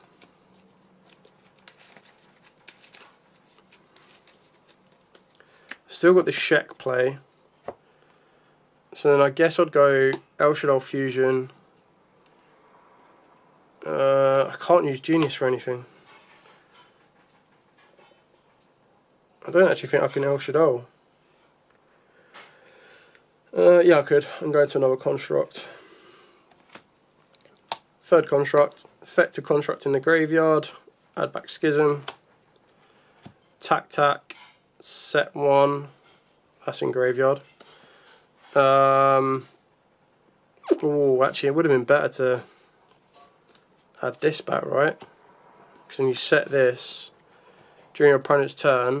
You can use this, fuse this, and this. No, there's no point in that. I think I might have messed up. Brain is fried. Yeah, I want Schism then, because I don't have the right materials. So you use Schism to Winterlock. Probably the best way of doing it. I suppose main phase 2, maybe you send the construct. I don't know. Right, what I'll do, the last little bit I'll do is I'll break down. So like I said, with the Tellers, you play 18 on engine. Evening Aragorn. Yeah, not bad. Busy. So, Fusion Root. I mean, I don't know how you want to put this one, but we'll put roots to fuse, right? I mean, technically your Void Unleashing is a root to fuse. We'll put in no, right? Root to fuse. Put that with Void. Fuse. Your random one-off dolls. Technically, Skamara is a root to fuse. You got Perla Rhino, non-engine, Tears. Alright, so we'll do it that way. Let's do it this way. Root to fuse. I mean, like Breaker, starter. Root to a starter, technically, but you need to have the right cards in the hand. This is all over the place. This is crazy. That's what I'm saying. There's just so much. That goes there. That goes there. That's technically a starter. That can go here. Star. That there. Yeah, I don't know where you kind of put that. That doesn't go there. That goes there. There. It's a brick. Fuse. Starter.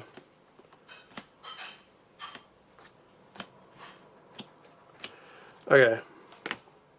It's like where Tellers you're like non-engine and engine. It's crazy because you're only playing 6 breakers, right? Droplet and Super Poly, right? So that's the only form of non-engine interaction. Then your gas, right? So you've got your gas is your T-element package, which is there. You've got the branded package, like your Mathematician is a starter.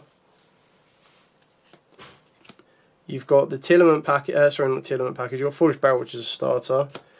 You've then got your branded package, which technically is a starter with the right card. Like any Shaddoll monster gets you access to Cartasia and a trigger of the Shaddoll monster's effect. So, Void's good, it just needs, you need to have that other card to it. The Albion is just like a out and out brick. I suppose it's a draw actually, it's not really that big of a thing. I don't even know what your class is as. Roots to fuse, I guess. I suppose your Shaddoll Fusion is kind of a good option going second. It's the fact of, like, when you put, like this, of a 40 cards is like gas. And this is the only breaker-esque you have. I'm kind of happy keeping it at 40 and taking away the tier package. But I do see where the tier package comes into play for like a grind state, because that recycle of materials can be massively important. When I was playing pure Shaddoll, when the structure deck got released, I never figured out how to incorporate Shaddoll construct in my combos. I'm not sure how you mean not to incorporate them.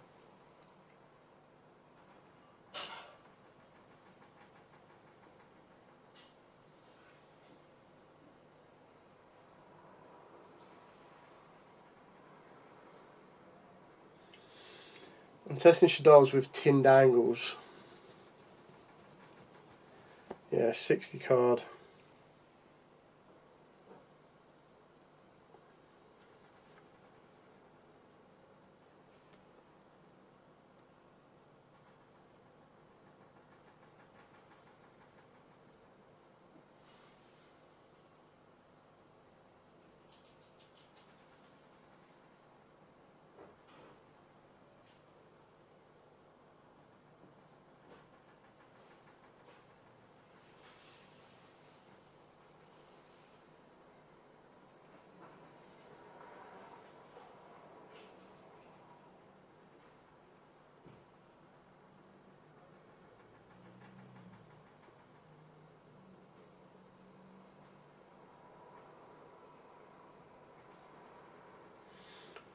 Oh, you know the wake up monsters. Yeah, the wake up monsters are pretty good actually.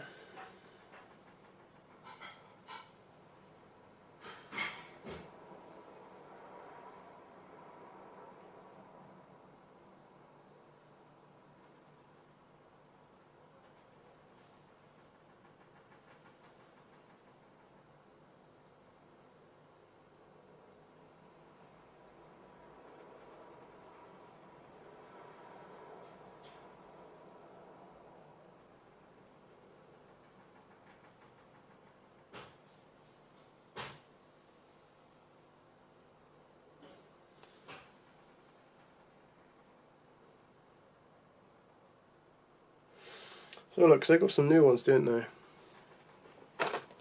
So it's wake up something, because they got a big level.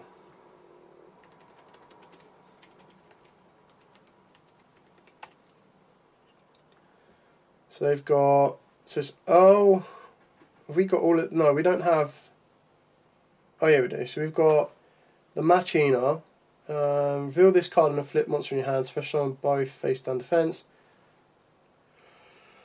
Then we've got Kuro.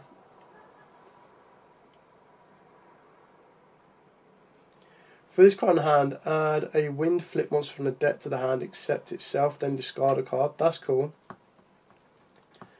Target a face down defense monster on the field, change it face up. That's okay. Oh, is if it's in the hand, discard one other flip monster, and if you do, special summon this card in face up attack or face down defense. During your own phase, target a flip monster in your graveyard, special summon it in face down defense. That's kind of cool. And then Mocha was the first one we got, wasn't it?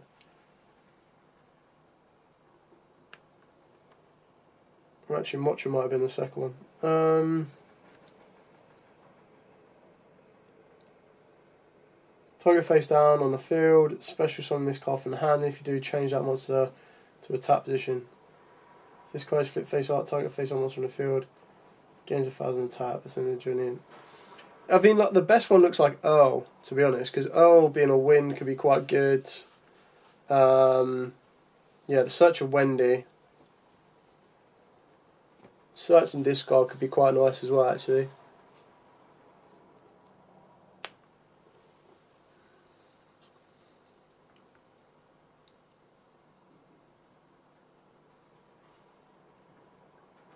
Okay. I mean, there's still a lot for me to consider on here.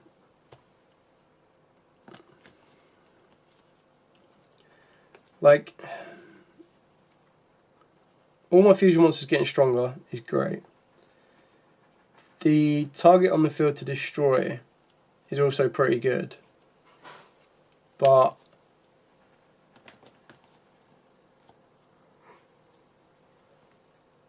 if I took this out, this is 6 cards, right? Take those 6 cards out.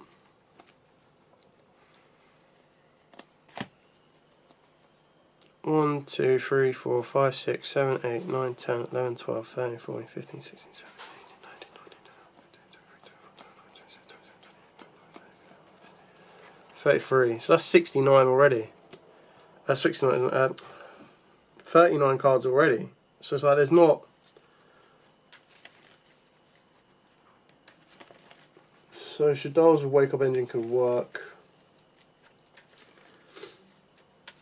I don't mind the Shaddoll locks, to be honest, because it stops it being splashable. Because technically they could just spawn out windows. Especially on from the extra deck, so I don't mind that. So the wake up's going to still work. I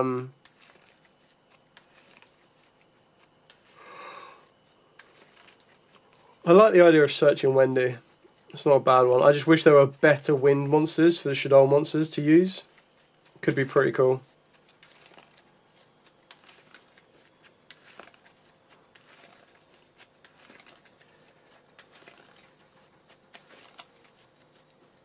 I just don't like the fact that there's no... Like, I would literally have to win dice roll, and if I don't win the dice roll, I'm sitting there going, right, please see super pot. Like, if my opponent has an Ash, and they hold the Ash at the right time, like, you just always Ash the Shaddoll Fusion, and it just kind of sucks. Like, nothing happens.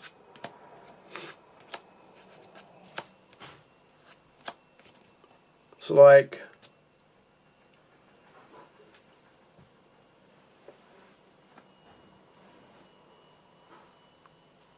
Go at first, this isn't bad. But I suppose, like, if I wanted to hoodwink my opponent, I'd start off by using Albion. And my opponent would be like, what the hell are they playing? And then send a Branded in High Spirits, put this back to the bottom of the deck. And they'll be like, oh, they're unbranded, but it's not going to hoodwink your opponent for very long, because you just go, cool. Like, I've seen conversations of cutting this card down. But I'm like, alright, so if you cut that down, cut it down to 1, right? Then what?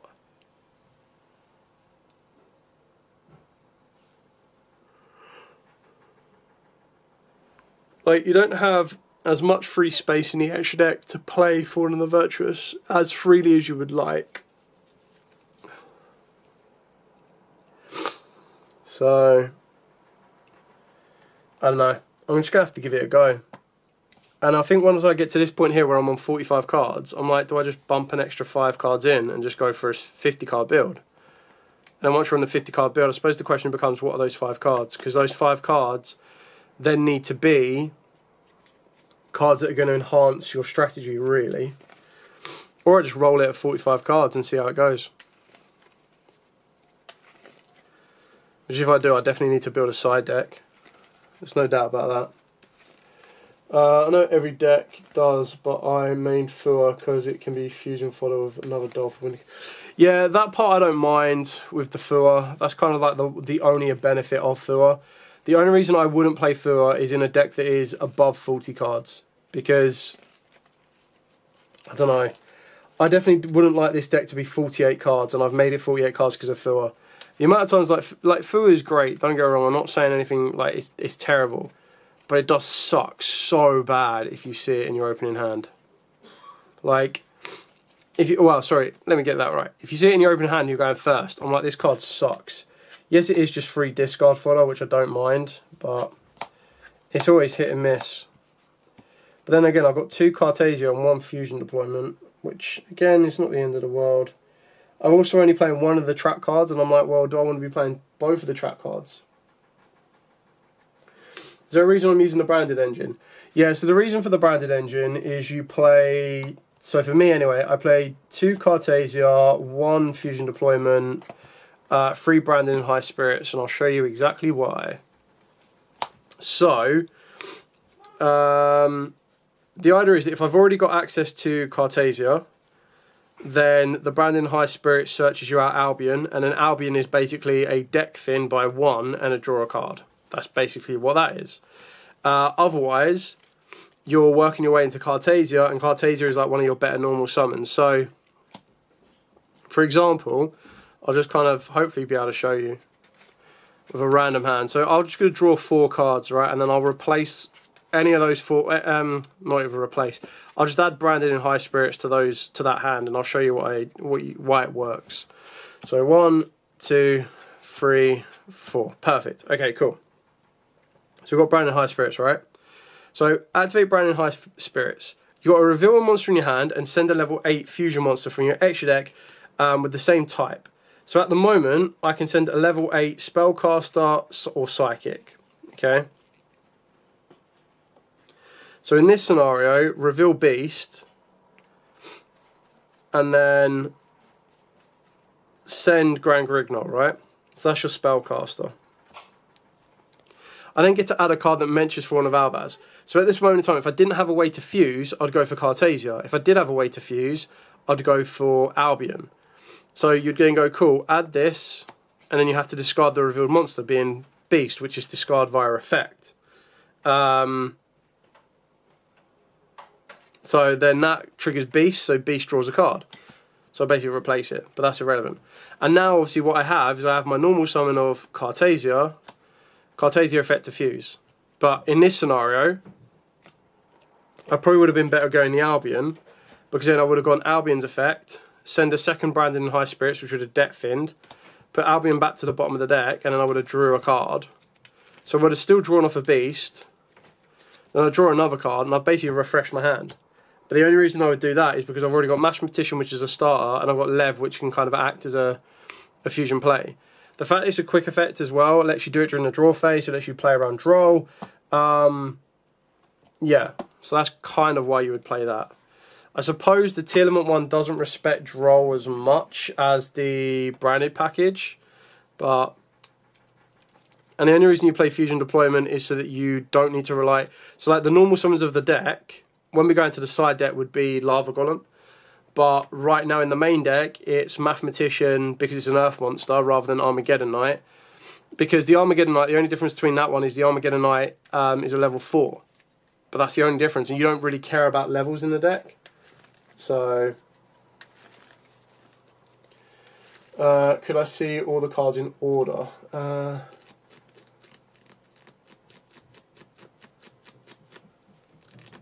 But I also kept it close to 40 in my version. Also, I should add, I'm wondering because the new spells and the new rock Shaddoll prevent you from summoning anything else. Yeah, so you don't.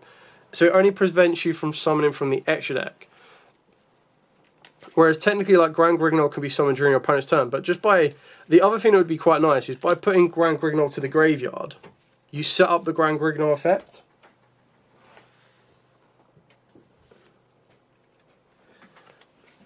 One, two, three, four.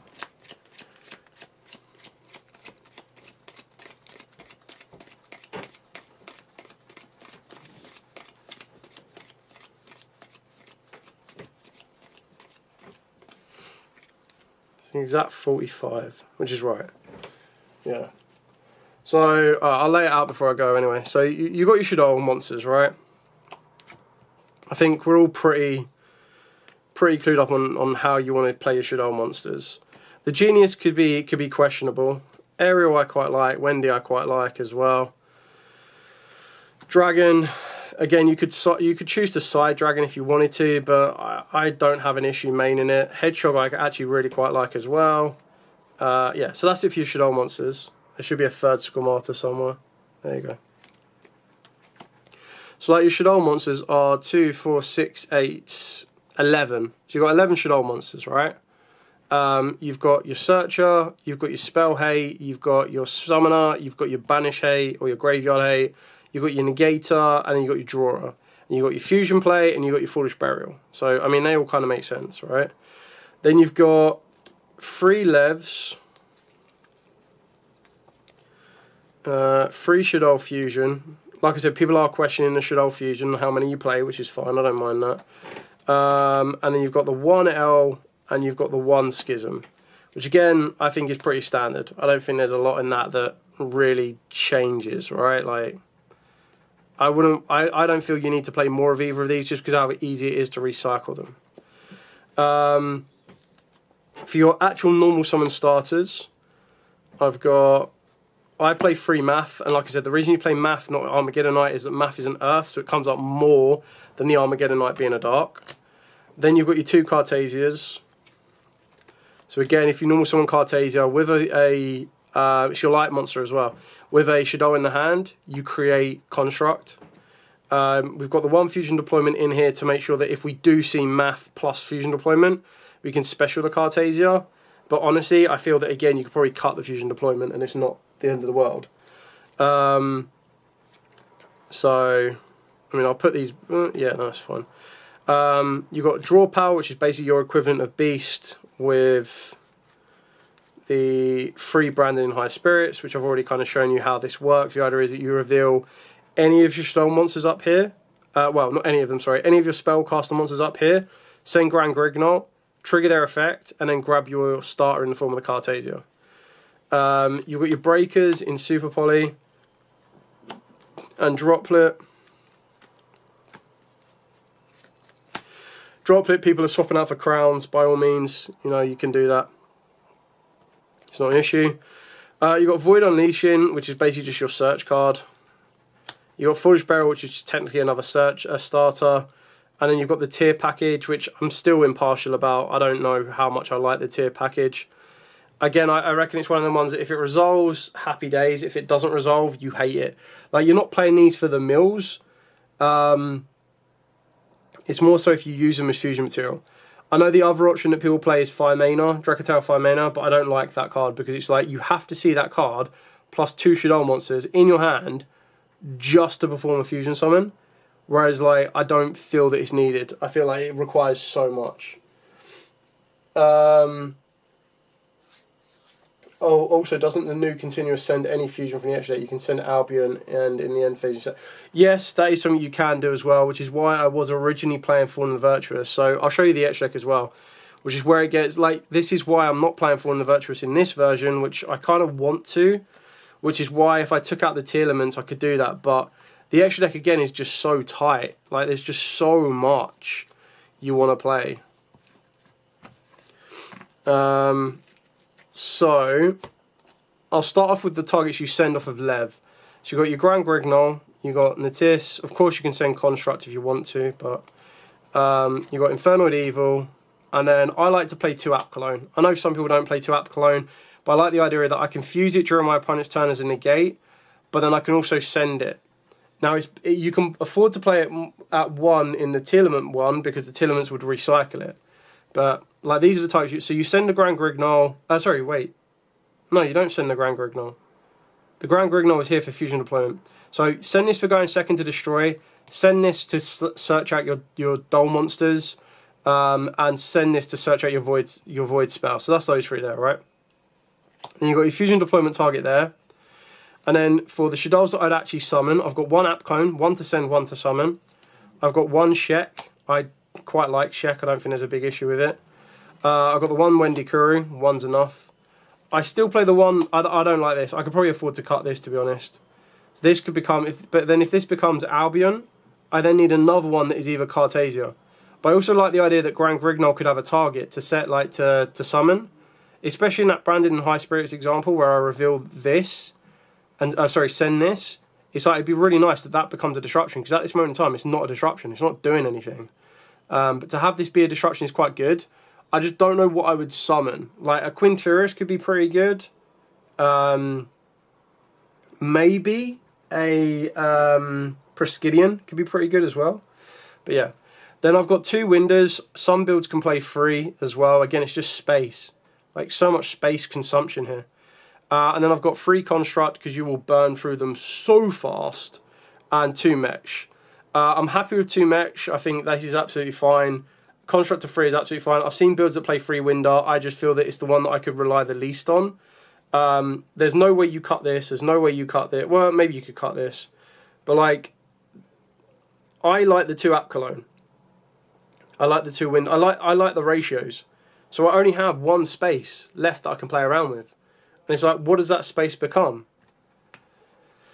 So, if I open that space up, what should it be? Should it be a target for Grand Grignol? Should it be...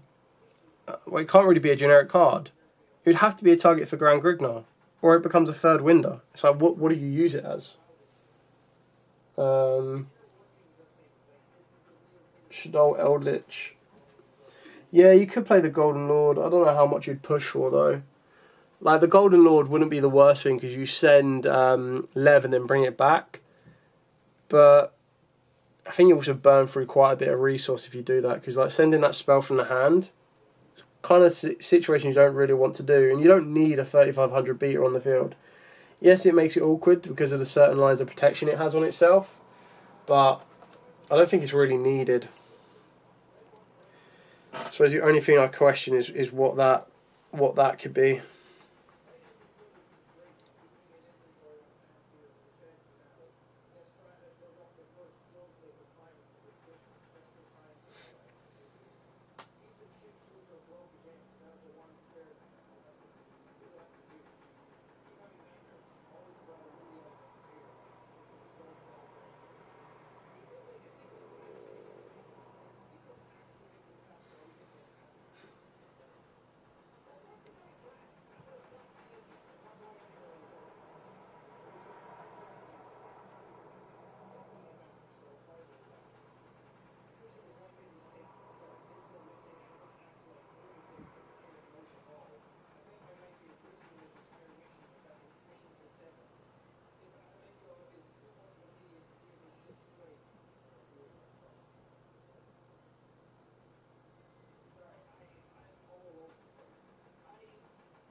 Looks like Shaddoll is one of those decks that can only increase the extra deck size. Oh, I would love. I think like I don't know how I'd react to that, because I mean, does Pod Prosperity become what does it buff, right? And what I mean by that is, does it make decks any more unfair than they already are, or does it like? There are so many decks I'd be like, God, I wish we could have more stuff. Oh, I've got a jacket caught my tire. Right.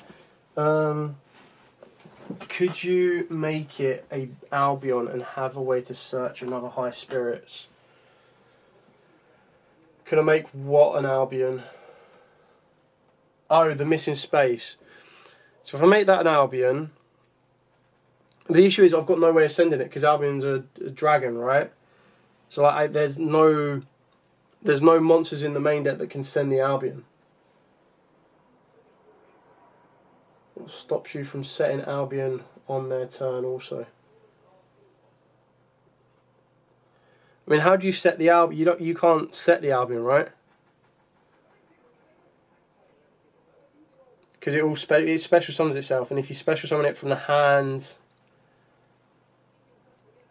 if you send, you have to send a Brandon High Spirits from the hand, right?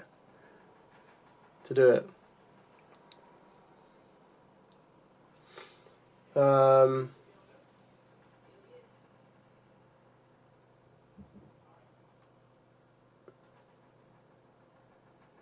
confused. Are we talking about the fusion monster Albion?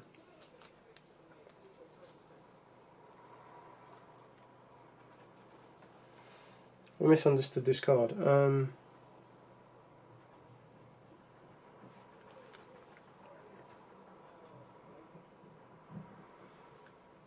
Send a Fawn of Albaz or a branded spell and trap from the hand or deck to the graveyard. Yeah, I mean, so you mean I'd have to open up 2 branded high spirits, right? To send one from the hand to special summon the Albion monster, if that's what you're talking about. If it becomes Albion the fusion monster, that's great.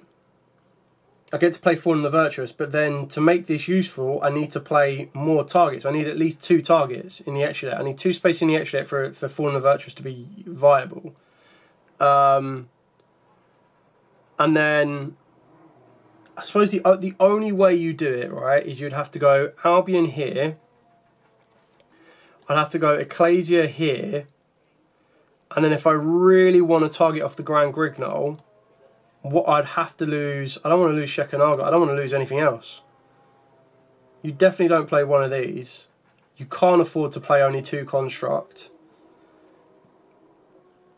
So I think you're either playing a Target for Grand Grignol and 2 App Cologne, or you're playing Albion and Cartasia. Would be my opinion.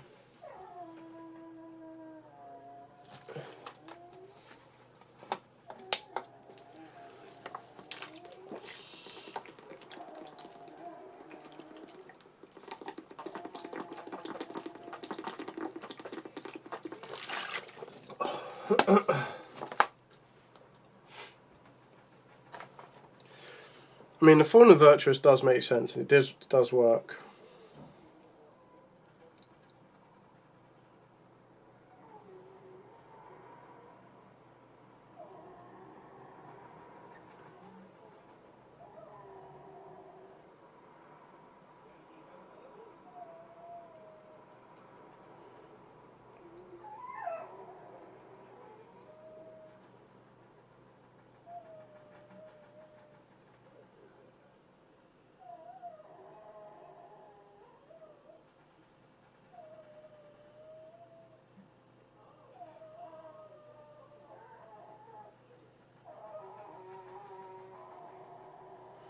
Dog's going crazy in the background.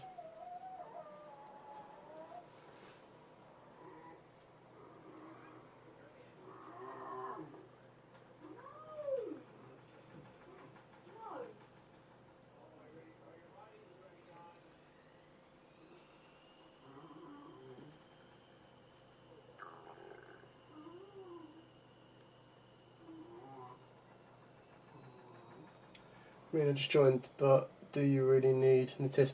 So Natis is just it's a good option for going second, because it's one of the ones where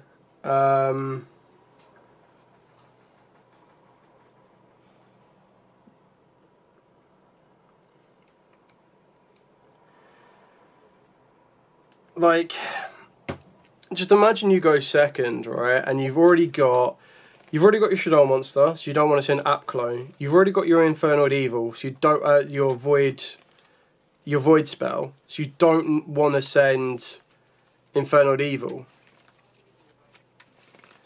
So then it's like, okay, what do you send? So if you send Natis, not only do you, I suppose when you, let's see how this works. Let's do a test hand. If there's any position where, I mean, there has been hands where I'm like, right, I can just send Natis. I don't need to send. It just means that Lev becomes better going second. I mean, that's just not really well shuffled on my behalf, but.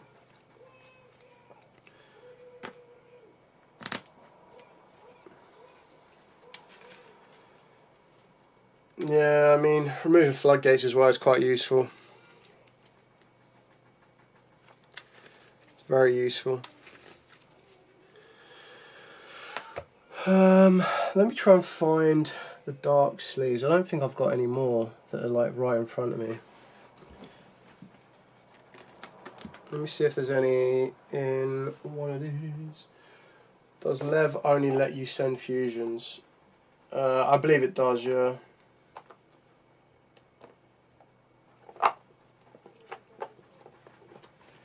No, none in there. Where are all my bloody dark sleeves? I thought I had loads of them. Oh! What are these? Dark Magician Girls.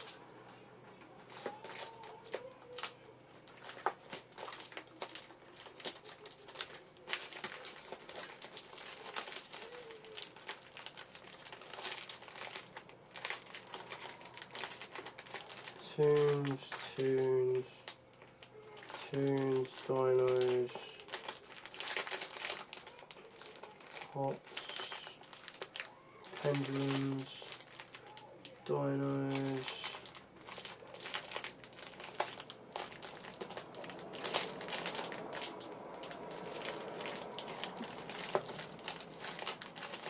Wow, I thought I had loads more dark sleeves.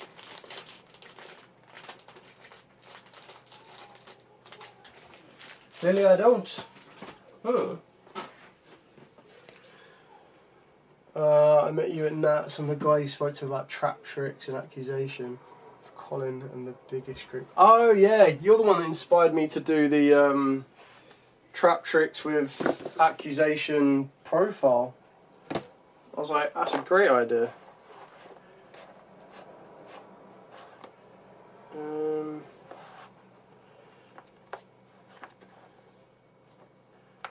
Yeah, it works out nicely. I just like that. It's the fact that no one expects it as well. Like, they'll expect it once you flip it on them, but it kind of gives the whole it's the malice approach. And what I mean by that is, with the malice approach, there was that period where people were setting, they would always set a trap card first, and then people would be like, oh,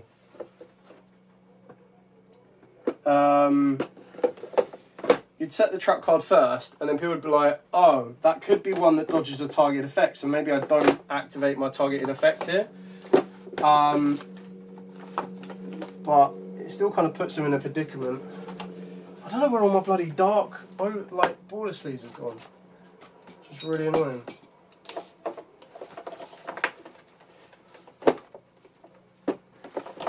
Must be, I need to get this all organised. It's bad on my behalf. So only Albion can recycle your banished cards, correct? Hang on, what Albion with... Oh, right, okay, I get what you mean. You're talking about fusion summoning the Albion. I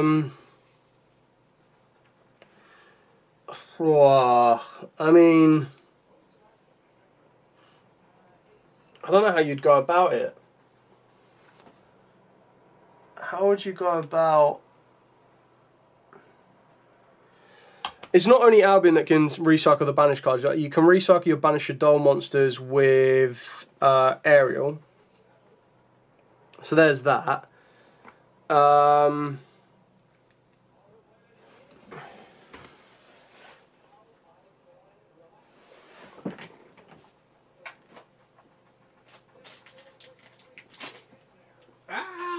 Sleeves just running all over the bloody place.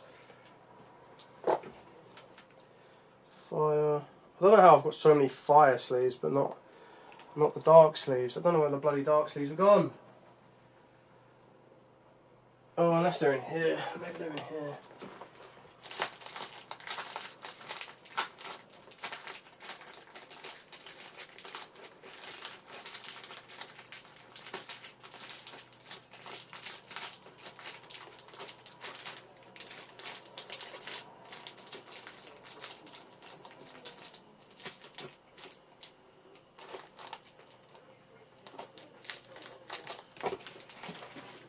I don't know where my dark sleeves are.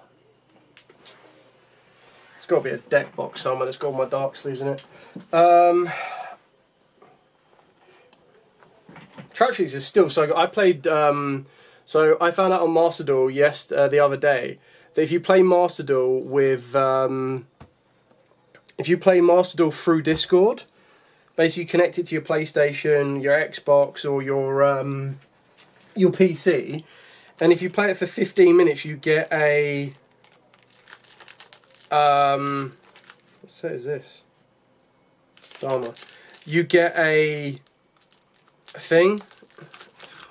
You get like a little Discord Blue Eyes that rotates around your... like your image, and it lasts for like 2 weeks or until like the end of July or something. It was really cool. But basically, long story short, I played Master Duel for the first time, and I played Trap Tricks on it because that's the last deck that I had built on there. Just to troll, because trolling with Trap Tricks is actually like really funny. And I still enjoyed it. So yeah, it's still a fun deck. It's still a really good like introductory deck as well. Like if you're not like, it's not a complicated deck to learn, is what I'm trying to say. So it's actually really good for beginners, and I quite like it. And no one respects it because you just sit there and then they're like, oh, okay. Like some of it is still really, really, it's really scary because like Floodgate, Grave Diggers, all of that, and then as as Luke was saying, like now they've got solemn accusation that they can play turn 0. It's actually quite funny because you drop that on someone turn 0, and they're instantly like, bro, what the hell? How is that even a thing? And you're like, yep, that's a thing. Right, I found some dark sleeves. It's a good start. How many is the other question though?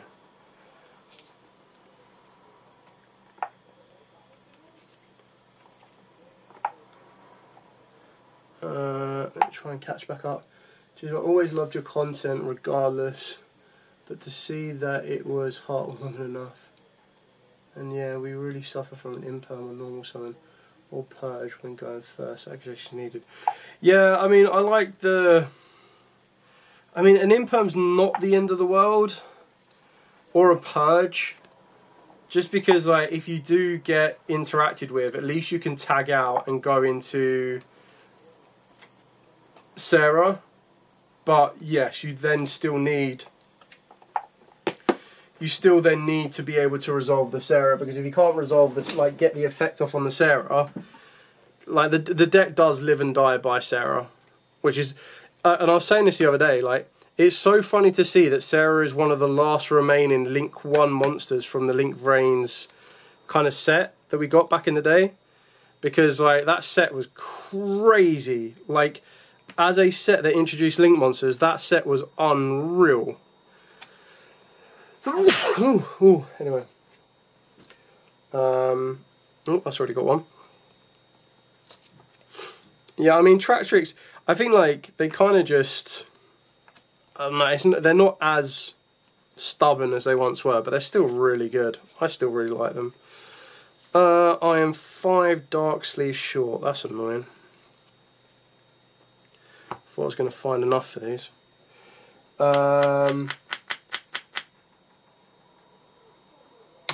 In the fanboy with Colin. I still need to see that group picture that we took. I've mentioned it on one of the videos the other day. Like, that was a really kind of cool group picture. I just haven't seen it yet. I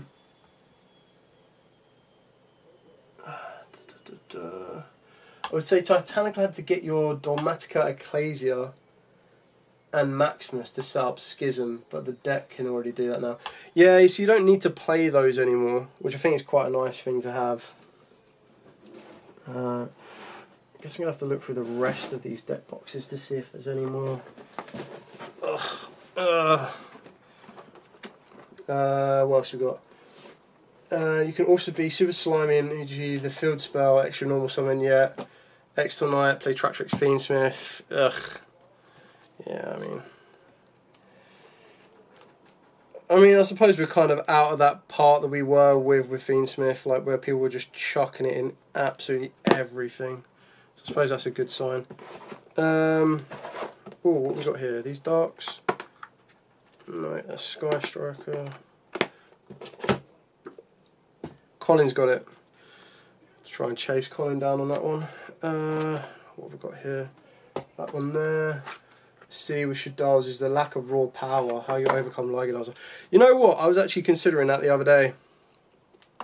The only way you out Liger is that you, like, Wind will stop them getting to it, but if they've already got it, how do you out it? And I was thinking that the other day. I was like, how can they buff themselves? But then I was like, well, that's where the side deck comes into play, because the side deck can technically, wow, okay, casual. The side deck can technically play Lava Golems. So you would play the Lava Golems to out them. And then you'd have to Winder. Like, I mean, they still have the, what's it, ultimate, is it ultimate poly? Or the super poly that lets them get into it. With reprints of Fiendsmith tracked, I can finally get Fiendsmith engine for anyone with more experience with Fiendsmith. What is the better extra deck to end on? So Caesar was, because, well, everyone's now playing Fallen the Virtuous, so Caesar is not that good. To end on anymore, because it's just so much easier to out. So yeah, it was Caesar. I suppose the answer now is going to be Desiree. Where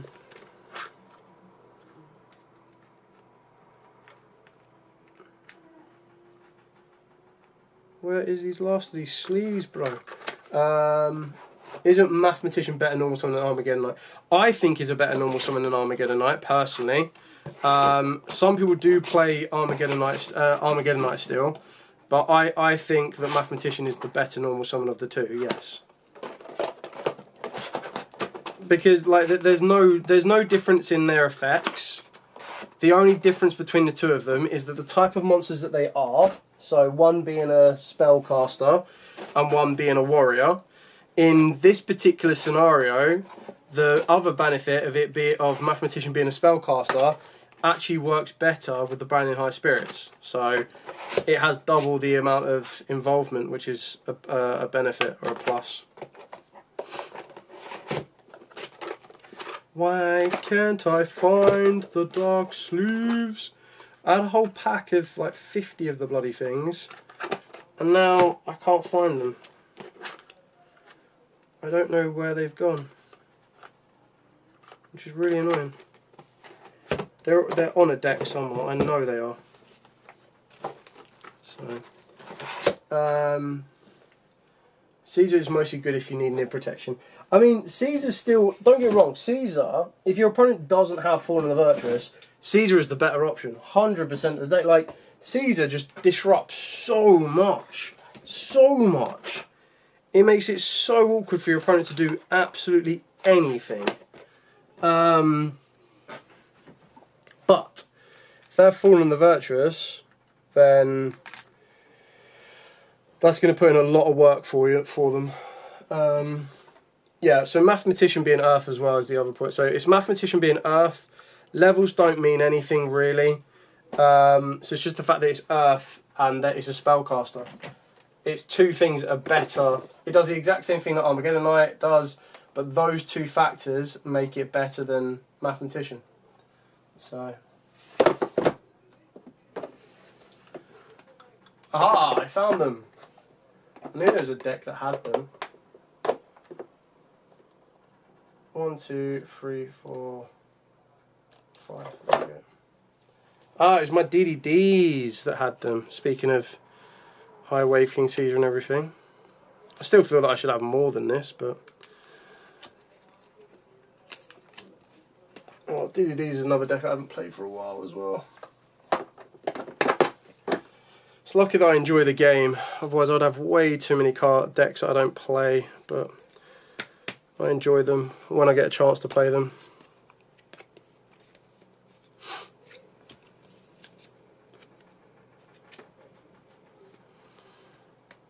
Okay. I suppose the question then becomes, if these two cards become a Fallen and Virtuous targets, how does the deck now play? So let's put Fallen and Virtuous into the deck. This puts the deck up to like 48, which is still too many for my liking, but I prefer to test higher and work back down. So let's give that a go, shall we? This will be like one of the final tests of the night because I've been streaming for like 2 and a bit hours, I think. Now to just find the sleeves. I swear I have a Starlight Window that I picked up in a trade somewhere. And then I still got to build side decks for tomorrow as well. Ugh. No. Why do I leave everything last minute? Oh, that's right, because I'm an adult and have work. Bloody work.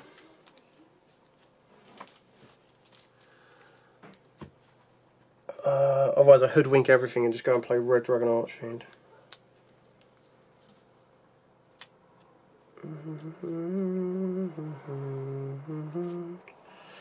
Okay, cool.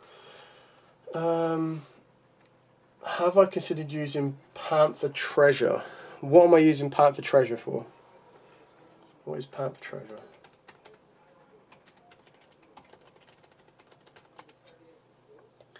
Treasure Panther. Target up to 3 face down defenses from monsters. If a face down For face down, defense of your monster is on the field, and this card is in the hand, you get to special on this card. Target up to 3 face down defense of your monsters on the field, change them to attack. Then if you change 3 monsters to attack, inflict 900 to your opponent. I mean, you don't really need to be flipping your own stuff, to be honest. Like, you don't, that's not part of it. Like, that's where your Wendikuru can come into play and be, like, clutch for you. So you shouldn't really be going out of your way to directly do that.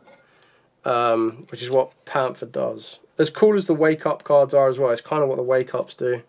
It's just not it's not something that's needed right now for the deck.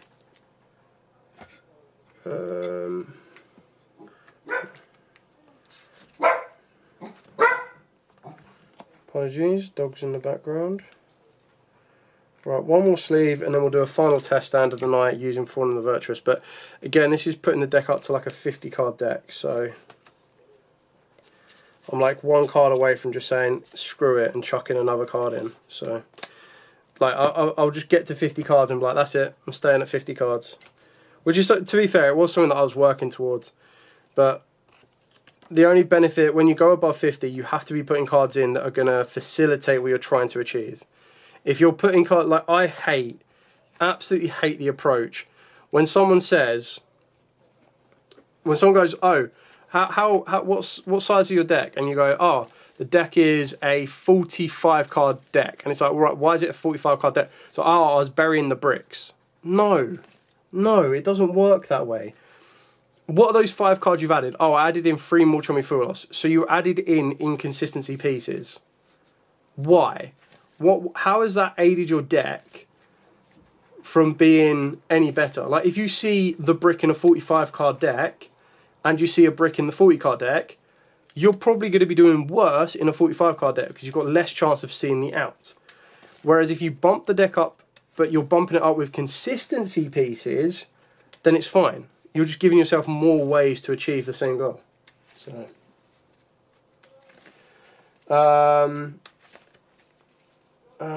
I'm sad Konami printed the new Sacred Beast Fusion name. Hardier. They misprinted it. Start Fallen, will you be commentating at England or French YCS? When they're announced, would be great to see you again, as I'll hopefully be going to both. Wow, you're going to go... Well, I'm hoping we get an England one. England one would be insane. Yeah, I mean...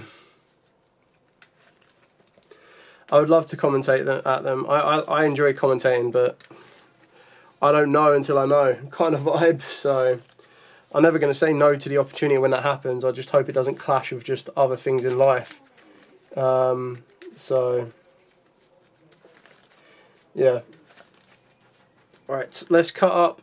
So this is a 48 card build now. So I will find 2 cards and bump it to a 50. I just don't think it would have to be cards that extend the plays that I want to make, because if you see non-engine cards, it doesn't help you. It doesn't have Phantasmal in the name. Oh, okay. Was it supposed to have Phantasmal in the name?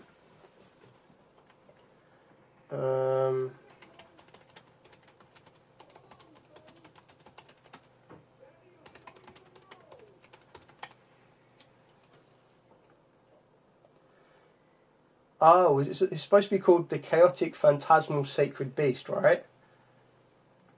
Phantasmal Sacred Beast of Chaos.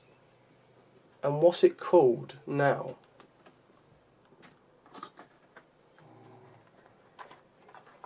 Oh, dizzy.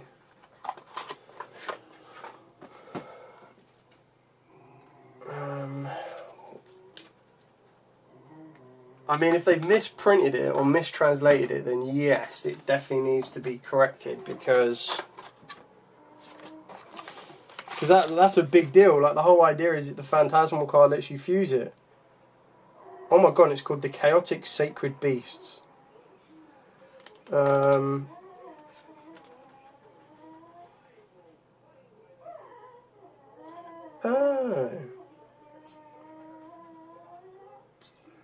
Wow, I couldn't even remember getting some of these.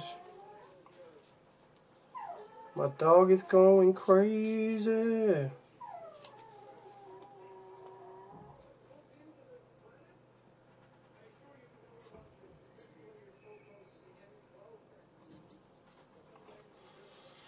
I really want to play the chess archetype as well. Yeah, because there's a... What's the... You'll have... I haven't played Sacred Beast for a hot minute, so you'll have to remind me. So you can't even fusion summon it with the trap and the fusion destruction. Yu-Gi-Oh! Fusion destruction. Oh, right, yeah. Dimension fusion destruction. Banish.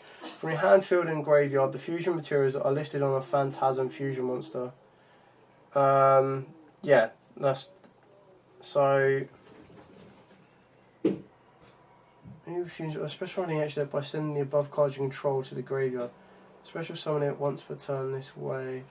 No matter which method you use. The first time this card on the field will be destroyed by card effect is not once per chain, up to 3 times per turn. Target face up once your opponent trials and negates effects. I suppose it comes down to whether it's a whether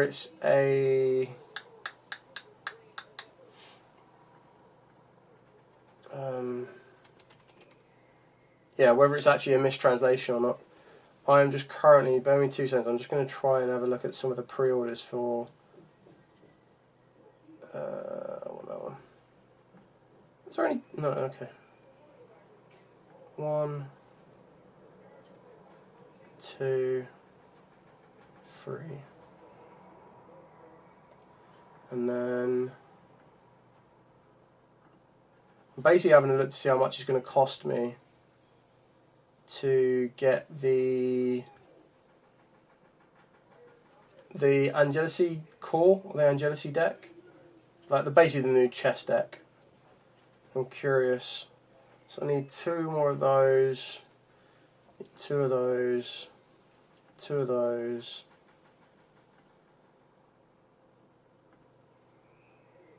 So it's going to cost me £33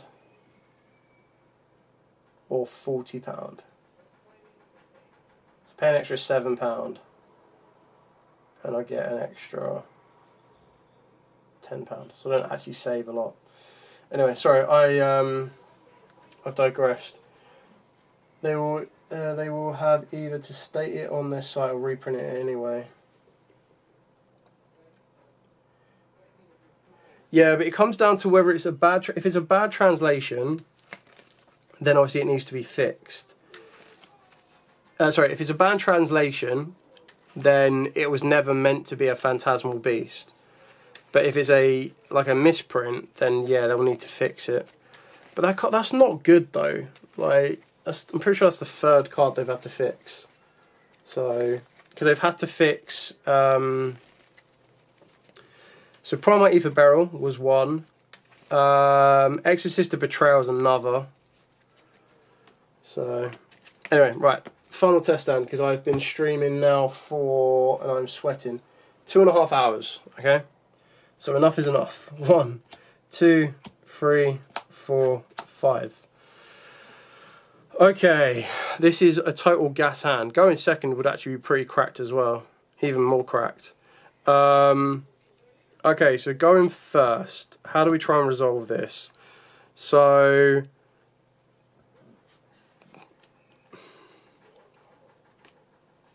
Planet.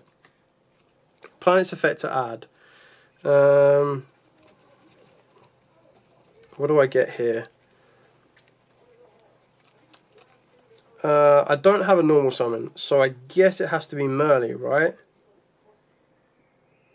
Yeah, because I don't have another monster to send. If I had another monster to send...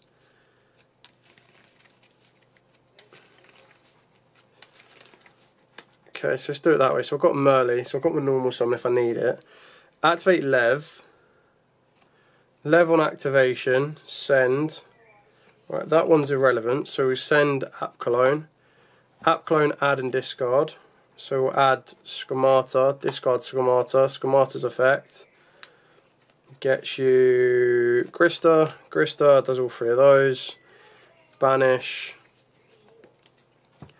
Get you Mesh.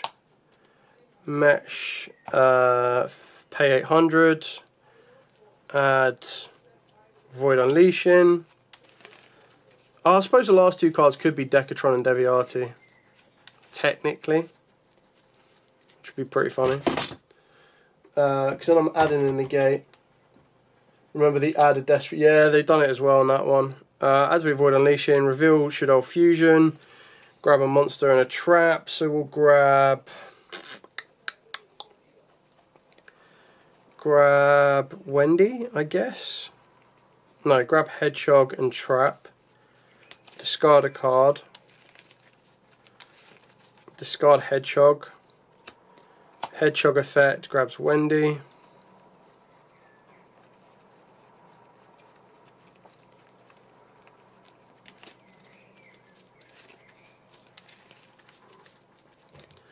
So grab Wendy.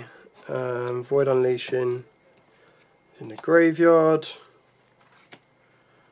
Okay, now what? Now we do Lev. No, I don't need to yet, really, do I? I could normal summon down the Merly. Don't need to use the Merly. I could use Shaddoll Fusion actually and fuse.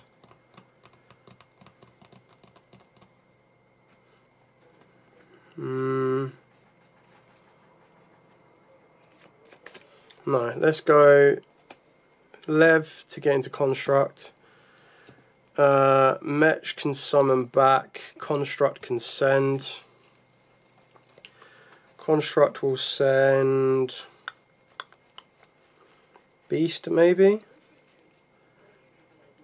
No, I need to get El Shaddoll Fusion back. So let's send El Shaddoll Fusion.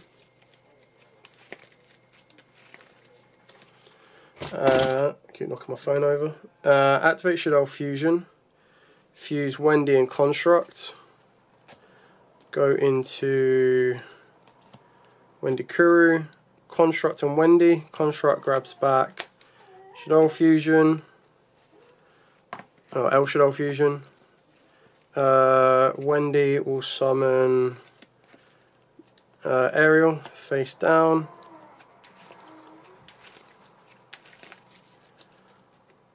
Wendy, flip this, vector this, bring back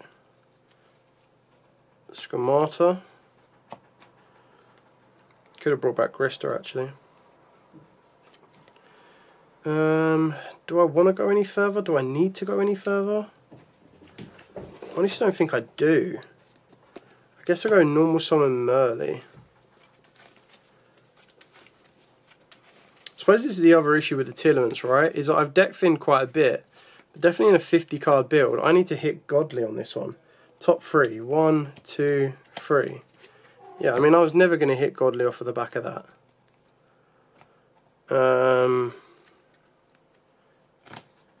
So now I guess I go Shaddoll Fusion, right? I'd fuse these two, which only gets me into a window, and then Effect of Merly, put itself back.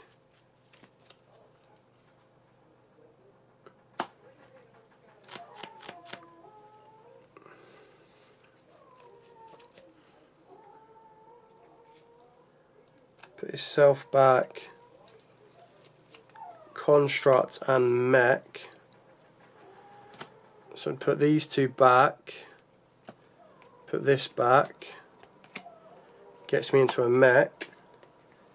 Mech's effect, pay 800 again, grab, what is even left? Already gone through Lev, gone through a Void. I guess I grab a Shaddoll Fusion for a follow-up. And then you set free and pass. I mean, it's still pretty good because like during your opponent's turn, what you've got is this card like becomes like a mini Towers. But then I've also got Wendy Kuru that can flip this up, which isn't great because it lets me add a Shaddoll spell or trap, which is not going to do anything for me. Then I could technically book the Aerial. Schism can get me a second window if I want it. Kind of go from there. Anyway, the dog is clearly tired in the background. I can hear her, so I'm going to go take her to bed. I will have to reconvene on this tomorrow morning and try and figure out what those final two cards are, whether that becomes, which it logically does seem to state that it should be a Albion and a Ecclesia. Do I have the Ecclesia? Like, I mean, there's the Albion. Question is, where is the Ecclesia? And the Ecclesia is probably with my Red Dragon Archfiend cards. Let me just double check. Oh, no, these are my Synchron cards. Red Dragon Archfiend, here you are. God, these sleeves I've got, so they're not very good at shuffling across. Okay, my Ecclesia's not there, which means my Ecclesia is somewhere else. Did I put Ecclesia with Exodia? No, okay. Okay, that means I've got to find my Ecclesia Darkest Dragon, which will be somewhere. I'll figure it out. And then obviously I've got the... What else have I got? I've got Tellers that I need to deal with as well, so I'll figure it out. When you can book your opponent's monster too. Now, yeah, it can. I mean, like, I don't need to book mine. It's up to the number of flips that you flip I can book. So I can book either my opponent's or book yours, see either or. Anyway, right, I'm going to leave you guys to it on that one and kind of go from there. A very long stream on that one. 2.5 hours, which is crazy. Just like deck crafting and figuring out dolls and changing some bits around and, you know, everything else in between. Anyway, have a very good evening. I will give you an update tomorrow on how this one goes and then kind of pick up from there. But for now, as absolutely always, have a great evening, everyone. Stay safe. And of course, happy dueling.